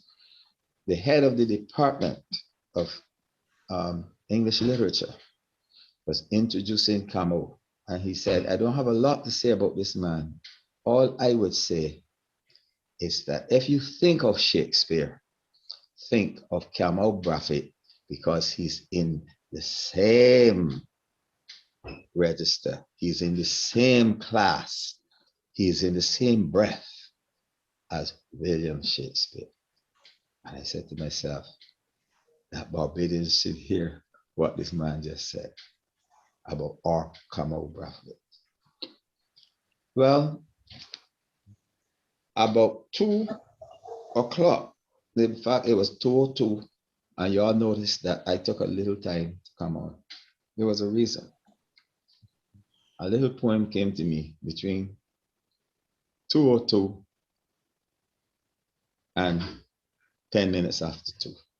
It's not long, it's not much, but I'm going to use this one as the poem to show how you can use a poem, or you can do a poem, and then turn it into a song before I do any other poem. It goes like this. It's called Thick Thing. I know it's a lot of Barbadians. Instead of saying she fat, but she got some good size, or she look healthy, or she, they don't say that. The youngsters say thick thing. You, who is that thick thing? I would like to be the one that she would make me, she's sweet thick thing. Are you willing to give she real bling? And she would talk to me. And she would talk to me. You, she's smiling real sweet. Not a piece of butter pan she teeth. She thick and she dress up real neat. I want she to talk to me. I want she to talk to me. You see that big Bamsy wiggling, shaking in front of me? She skin smooth like a baby bossy. I want she to talk to me. I want she to talk to me. You see she big brown eyes? As she enter a competition, she bound to win first prize. My heart beating fast. She got me mesmerized.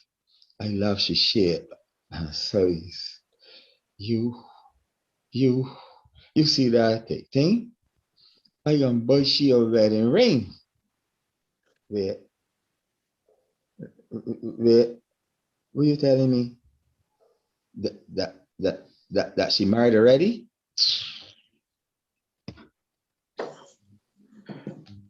That is thick thing. Thick thing. Yeah. Took me 8 minutes this afternoon. Now, I want to go back to thick thing and show you how we can turn that into a song. And it will go something like this. I don't have all the melody, but this goes.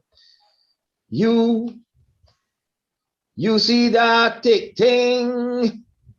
I would like she to be my sweet thing. I willing to give she real bling. If she would talk to me, yes, sorry. She smiling real sweet. Not a piece of butter on the girl teeth. She thick, but she dress up real neat. I want she to talk with me. You see the big Bamsy wiggling, shaking, all in front of me. She's skin smooth like a baby Botsy. I want she to talk with me. You see she big brown eyes. If she enter competition, she'll win first prize. My heart beating fast. She got me mesmerized. I love she shape and she size. Look, you see that thick thing? I gonna buy she a wedding ring.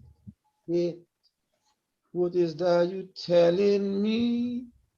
That she marry already.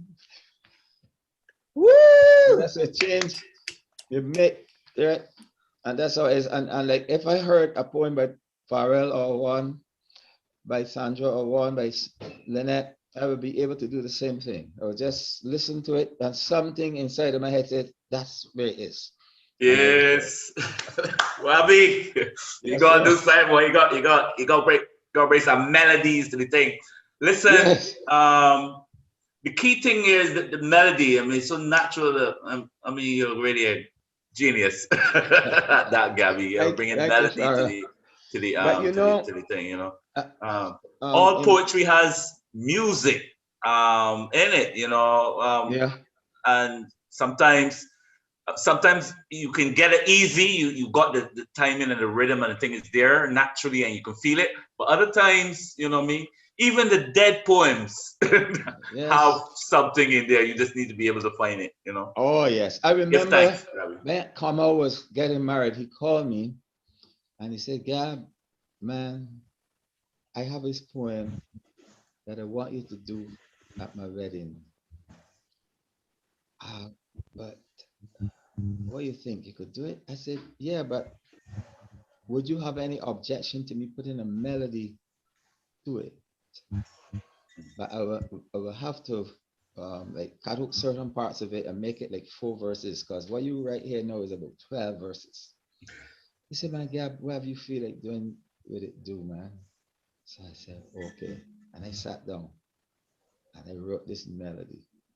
We got married in St. John's Church yard one morning. It was beautiful as the sun was coming out. Here in Beverly, it was beautiful. And I said, all right. And I took my guitar. When I began to sing that song, Come Out the Tears, Margaret Gill said, oh my God, Gabby. Oh no. And when it was over, Kamau said to me, Gabby, you know why I cried? I said, no. He said, I have never heard one of my poems put to music. I've never heard one of my poems. I said, Kamau, you have so many songs you don't know. Great songs, you know. So I was very happy that he was happy. And I want to go back to my childhood a little bit and read your poem called Beckel's Baker Shop. Beckel's Baker Shop. I never knew the real name for the things that look like oars. I never see one of them on display in the shops, nor in the stores. I hear somebody call them spars, but I was never sure. So since I used to be around the sea, I refer to one as an oar. They were used to take out the bread from deep in the brick oven. the bread would burn up otherwise. Well, that was my opinion. Beckles, a speckly red man with a rough voice, loud like thunder, had no patience, none at all. Fools, he never did suffer. Get out of my place if you can't wait. You know how you use your head? You think you's the only body about here, come here to bake bread? None of us had an oven at home back in them old days.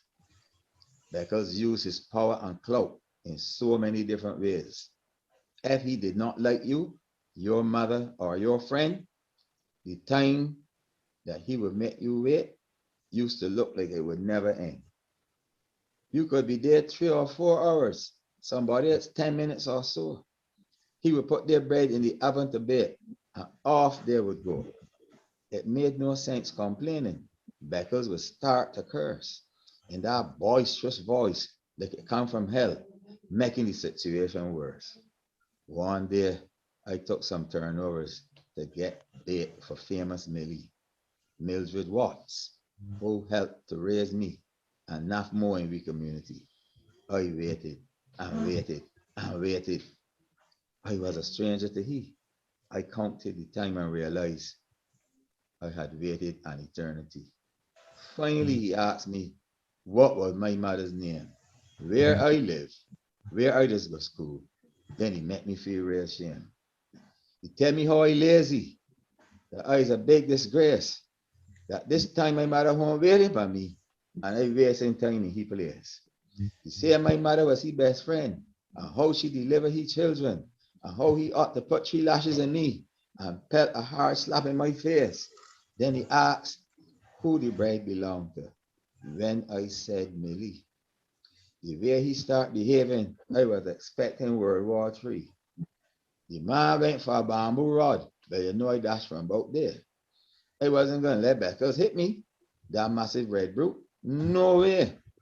He said Millie is his close friend too, and she home waiting to sell. And if he ever catch me, he can make my tail burn like hell. When Beckles died, the Reverend said something I couldn't understand. He said the Lord will look after Beck, that he was a very, very good man.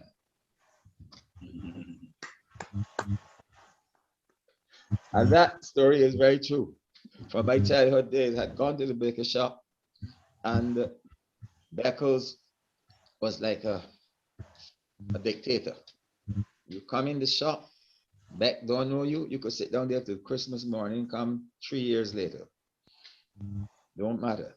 Somebody that's coming 5, 10 minutes, hey, Mildred, how you going? Hey, Farrell, how you going, boy? And quick, so your bread is in the oven, you gone, and the stranger is sitting for hours. But if he knew you, not only would he put in that bread for you, you could go on, and Becker's going to take it out himself. He would send some little boy or somebody to deliver it for you, this and that. But if, and you used to have a butcher shop as well, and the same thing occurred in the butcher shop. You going to spend your money with Beckles, he don't know you, he ain't selling you. He will tell you straight, no. He remind me of a guy we used to call Racketeer Clark. Same attitude. Racketeer had the only, we call English potatoes, the white potatoes, maybe in the whole of Bridgetown. Nobody don't know how Racker get these potatoes. And here we were. And Racker decided he ain't opening Friday nor Saturday. They got to come Sunday for these potatoes. And a long, long line. So a woman came up. Good morning, Mr. Clark. He said Racker. All these years I was Racker, and suddenly now, because I got the only potatoes in town, I am Mr. Clark. I am Racker, man. Call for where you want. So she said, can I have £3? Sure, she gone. Next woman coming. Good morning, Mr. Not you. You never buy nothing from me yet. So next woman coming. Can I have £8, please? I know you see my corned beef and my sardines up there. She said, yes. I trying to tell you, you can't get the potatoes unless you buy them too. So she buy potatoes and she gone. Next woman come up. Mr. Becker, Mr. Clark, I tell when a Racketeer. Yeah, Raka, can I have 10 pounds of potatoes? Sure. Where are those potatoes? So when she was about to put them in the little bag she brought, she said, Mr. Clark, you sure that these is 10 pounds? And Raka replied in big ignorant voice again, let me tell you something. When potatoes are scarce, 14 ounces, 1 pound net.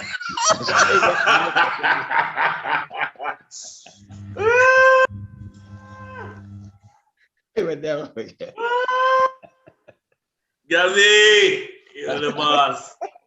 You're the boss. Gabby, I was so looking forward to hearing your presentation and went to the trouble of giving the presentation a name, and you faithfully stuck to it, that when I introduced you, I didn't even give the name of the presentation. The name of Gabby's presentation, which still fits, this is the title: Lyrics Like Peas, Transforming Poetry into Song. And that's what Gabby just does with let me because I love Kamau so much. This one I called Britain the Mental Patient. And I believe Kamau would have loved this poem. Britain the Mental Patient. Britain has the nerve to be at the UN speaking about atrocities. Well, listen, my good friend. In recent and past history, Britain stands alone as the most barbaric country this world has ever known. Tools of torture have survived that Britain utilized to brutalize, cut down to size, to even sodomize. Tools of amputation, some used for castration, tools to commit many mass murders in many a nation. The camps they had in Kenya make your stomach sick to the pit, making it look savagery look like a Sunday school picnic. So how come they stand at the UN, talking as they please, condemning other nations for committing atrocities? Isn't this double standards? Isn't this bile and guile? Vile on the file of the epitome of a sick and maddened child? For I cannot but put Britain into the psyche hospital, for no sane country of maturity can give so much trouble. Britain's political head is laden with mental disease, inflicted with flare and aplomb here in the West Indies. All over great Africa, in the north, east, south, and west, you can find Britain's mental sickness at its very best. This stubborn mental patient refuses to pay reparations so there can be closure to its sinful applications. I would advise sick Britain in that forum, do not speak, stay silent, reluctant, stay humble and meek.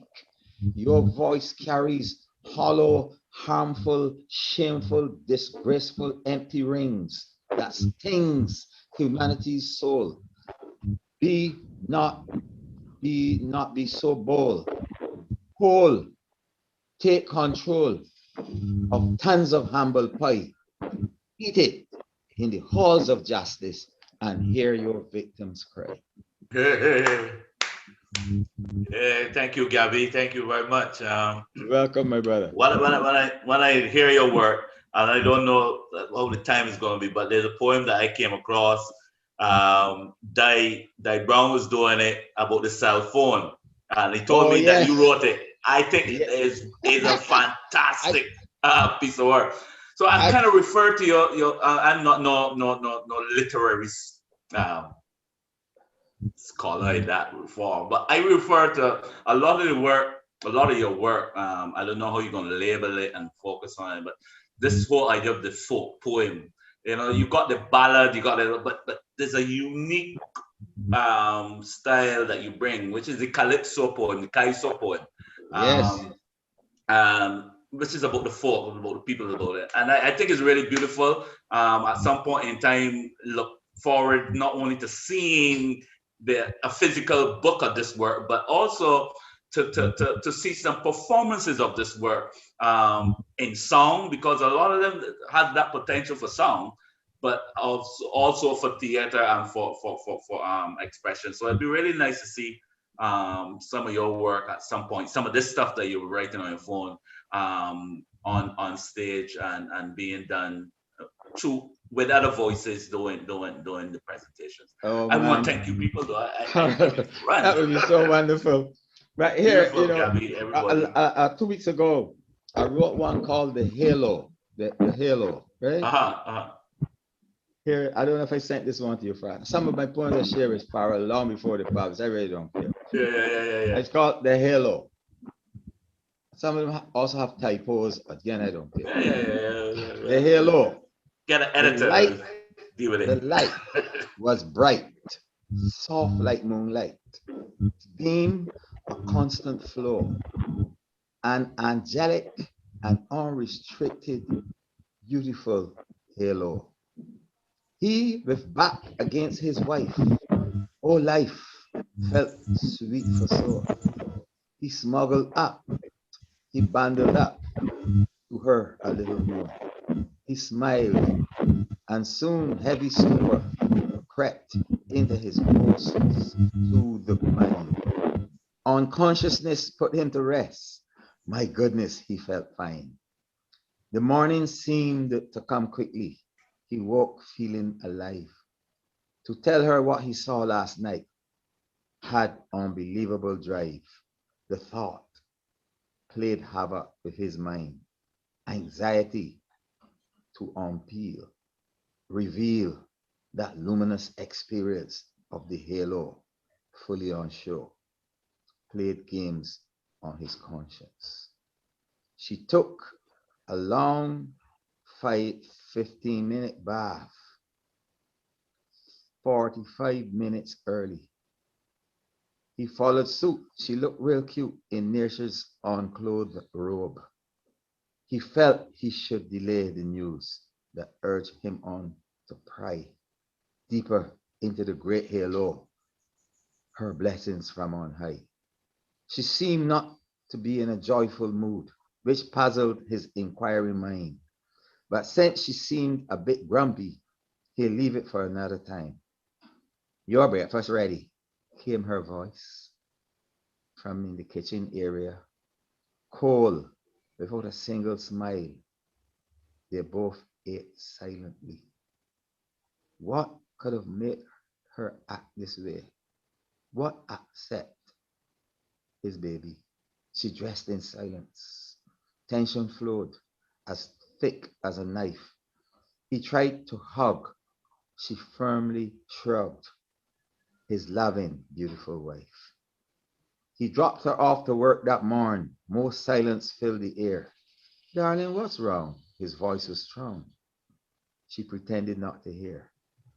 Oh, how he missed that parting kiss. He drove feeling despair. His best friend, Chad, worked the same place as him, there in Bridgetown. Chad was early and so was he. To coffee, they settled down. He told Chad low about the halo. Chad's answer cut to the bone. That was not no halo, my friend. Your wife was checking your cell phone. Ouch. Whoa. That's a little shady there. Yeah. That's real shady. That's a whole tree. I could tell you.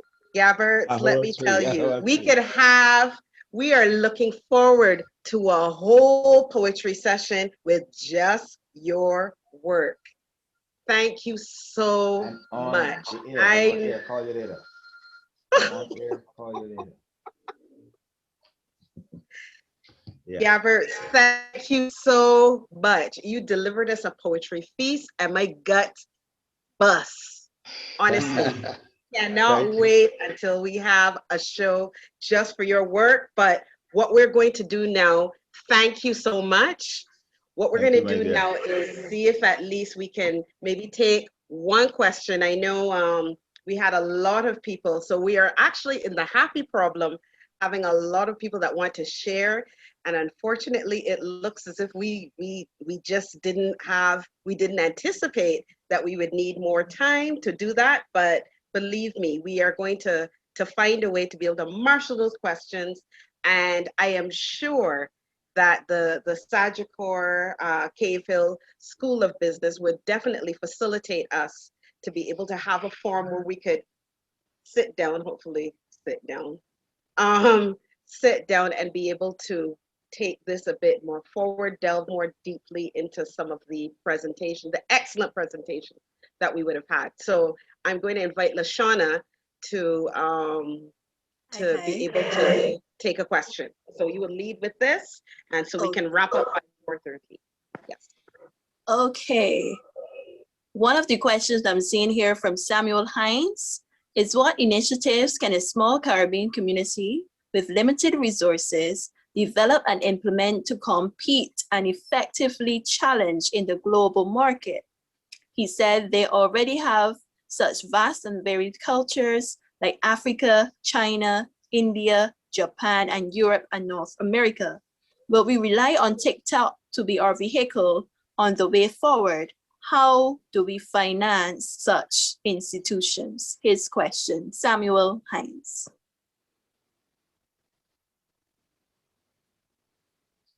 My response really would be that you see the whole idea about business is that you're supposed to be in it to make money. And we tend to ask, how are we going to get funding and raise issues like that? But if we look back at our history, and we have to do that, if we look back at our history, I don't know if the younger people realize that the credit unions, which have these huge buildings on Broad Street and elsewhere, one just opened another building up in 6 Roads. They started out with people walking around with a valise. That's what they used to call it, a valise, not even a briefcase. Walking around and collecting money from people in order to put into the credit union.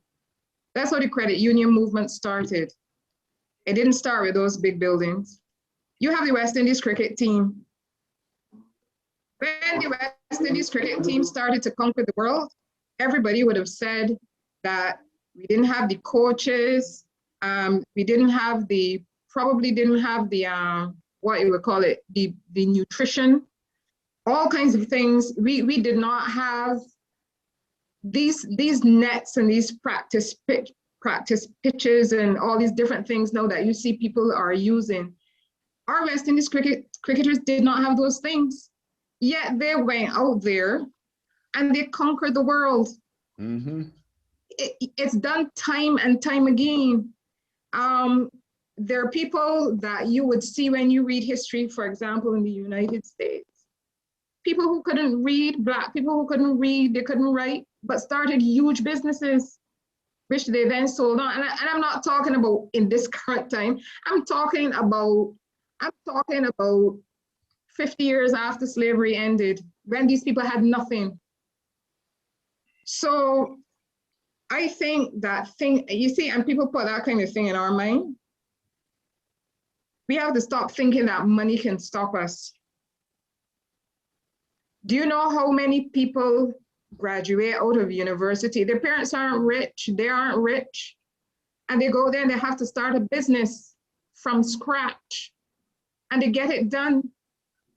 Some of the doctors and the lawyers and people like that who you see, who you look at them now and you see they're doing exceptionally well and they're driving these big vehicles and all these kinds of stuff. When they came out, they didn't have anything and somebody gave them a scotch somewhere. I call it a privilege. When I first came out into practice, one of the most successful lawyers in Barbados, known as a QC, I saw him, you know where he was sitting? He used to sit on he used to have the secretary had a desk and it was an L shape. He used to sit on the L shape. That's how he started working. So what I'm saying is that I would not allow the fact that I do not have access to capital to stop me, because people have done it before. As far as I'm concerned, there is a way. And we already have people in this sector who have been successful internationally, people like Gabby. So it's not like we're starting from scratch. We already have something. This is why I say the collaboration is so important. Let us bring each other along and bring in, and when I say collaboration, I don't only mean among artists, you know, I mean amongst all those people like the accountants and the lawyers and the economists and all of these people who can help to build the industry. And it isn't that they're going to be doing it as a favor, they're going to be doing it because they believe that they can get a return on their investment as well. Mhm. Well said, Lynette. We'll take one more question, and then we're going to be wrapping up. So Lashawna, one more question. Yes, please. Let me just make sure that you guys can see me when I click it. Oh, yeah. Okay. It wasn't a question, it was a comment. This is by Robert Gibson. Creative entrepreneurship is growing in Barbados among the young artists. I started my business with COVID-19, and that was a comment that was made by Robert Gibson. What I would say, piggybacking on what Lynette said just now, is that you don't need to have income to start something. And I am the poster child, I can say, for that. When I brought out my first book, Unlock the Door, I had no money. I edited, designed the cover, did everything myself because I knew I needed to do this. And I think a lot of people, I tell people I'm glad I grew up without the means, because if I had the means, I would have got up that morning. I would have said, okay, I could pay somebody to do the graphics. I could pay someone to edit. I could do this, do that. And not having that made me go and learn, go and find free resources on how to edit, how to format, those sort of stuff. And for me, if I did not have that, then I could not have started my business offering that service, you know what I mean? So I think it's the whole construct, or as my mom would say, hustler's mentality. If you are a hustler, you could go and sell akis, you could go and sell mangoes, you could do whatever it is to earn some money. And I have that in me. And then to put it in your venture, in me. Because I met Lashawna when we were putting on the film festival. And she just approached us and said that she wanted to perform. She wanted to be the opening for and of course, in my mind, you never say no to somebody. I did not know her work or anything, but I said to myself, no, you don't say no. My name. you don't say no to somebody like this. And I have seen her progress, and I have seen her work very, very hard. And therefore, when it came to this event, I said, you know, but this is one of the people that we must have on the panel, because I really see her as a young person really extending herself in order to do the work that she wants to do. And I greatly admire that. So inspiring. And I'm happy that we're leaving on a high note to show, you know, how much we already have within us. Sometimes someone might give me a message just to remind me, you know, and it might come from something somebody says or does. You have everything you need. Just go out there and conquer the world. So on that note, I'm going to ask Lynette to say thanks, and then we'll wrap up.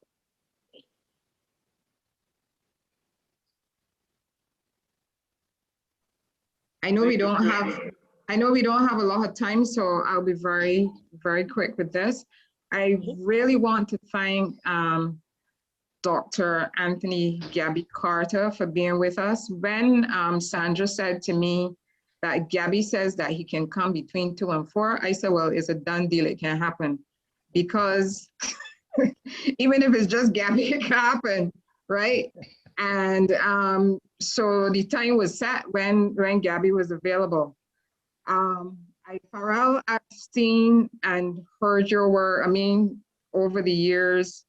I don't think I've ever had the honor to be in a conversation with you. So I'm really grateful. When you started to read Kamau's Negus, it just transported us all into a completely different place for a moment. And we're really grateful. And also for all of your other insights.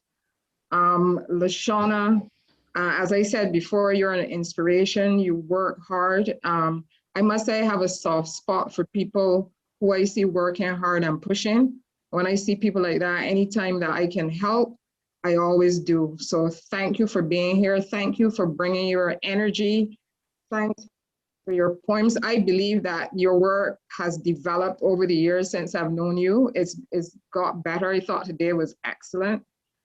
Sandra reached out to me when she saw that I had this World Poetry Day on my site, which I had very good intentions for World Poetry Day. I had good intentions, but the truth is, I would not have been able to do this. So Sandra really is the one who was able to pull everything together. We have to thank the Cave Hill School of Business. We have to thank Professor Justin Robinson, who from being on Facebook is not always a bad thing. From being on Facebook, I recognized that he had a special interest in the arts and the creative economy. And I thought that he was the best economist, because that's how I approached him as an economist. I did not know at the time that he was heading up the Cave Hill School of Business. So he brought along his team, Pamela and Jai, I think it is, if I'm pronouncing the name correctly. They came along and you see, this is the point I make about institutional strength. Despite all of the talent in here, they were able to bring the institutional structure to bear to make this successful. And we are really grateful for their assistance. And I would like to I think that Barbados has done a wonderful job. I know other things are coming up for World Poetry Day, but I think that Barbados, we can commend ourselves for doing justice to all poets everywhere we're on World Poetry Day. So I just want to say thanks to all of you. Thank you. Thank you, Lynette. Thank you, Lynette. I just want to put in that, we are here at your service. I hope this is not the last, we have these events, but we have a physical space, we have an institution, we have an online platform. So we are at your service. Just feel free to call on us anytime. Thank you. Special thanks to you, Sandra, for inviting me. Thank you, Sandra. Thanks. You're very welcome. You're very welcome. Everyone that would have attended, thank you so much. Send in your questions. And by the way, if you missed anything, don't worry about it. The video is going to be edited and it'll be available on YouTube. So you would be contacted by email since you had registered. Yes, so, thank all of you for coming. I forgot the most important. So much. Thank you to all the attendees. Yes, thank you so much. So stay safe, folks. Go and enjoy Night of the Griots, where we have Lashawna there and Farrell there, 14 poets. Go, it's by the National Library Service. Go and enjoy that. All right, so stay safe and peace and blessings. Thank you. Blessings. Bye-bye.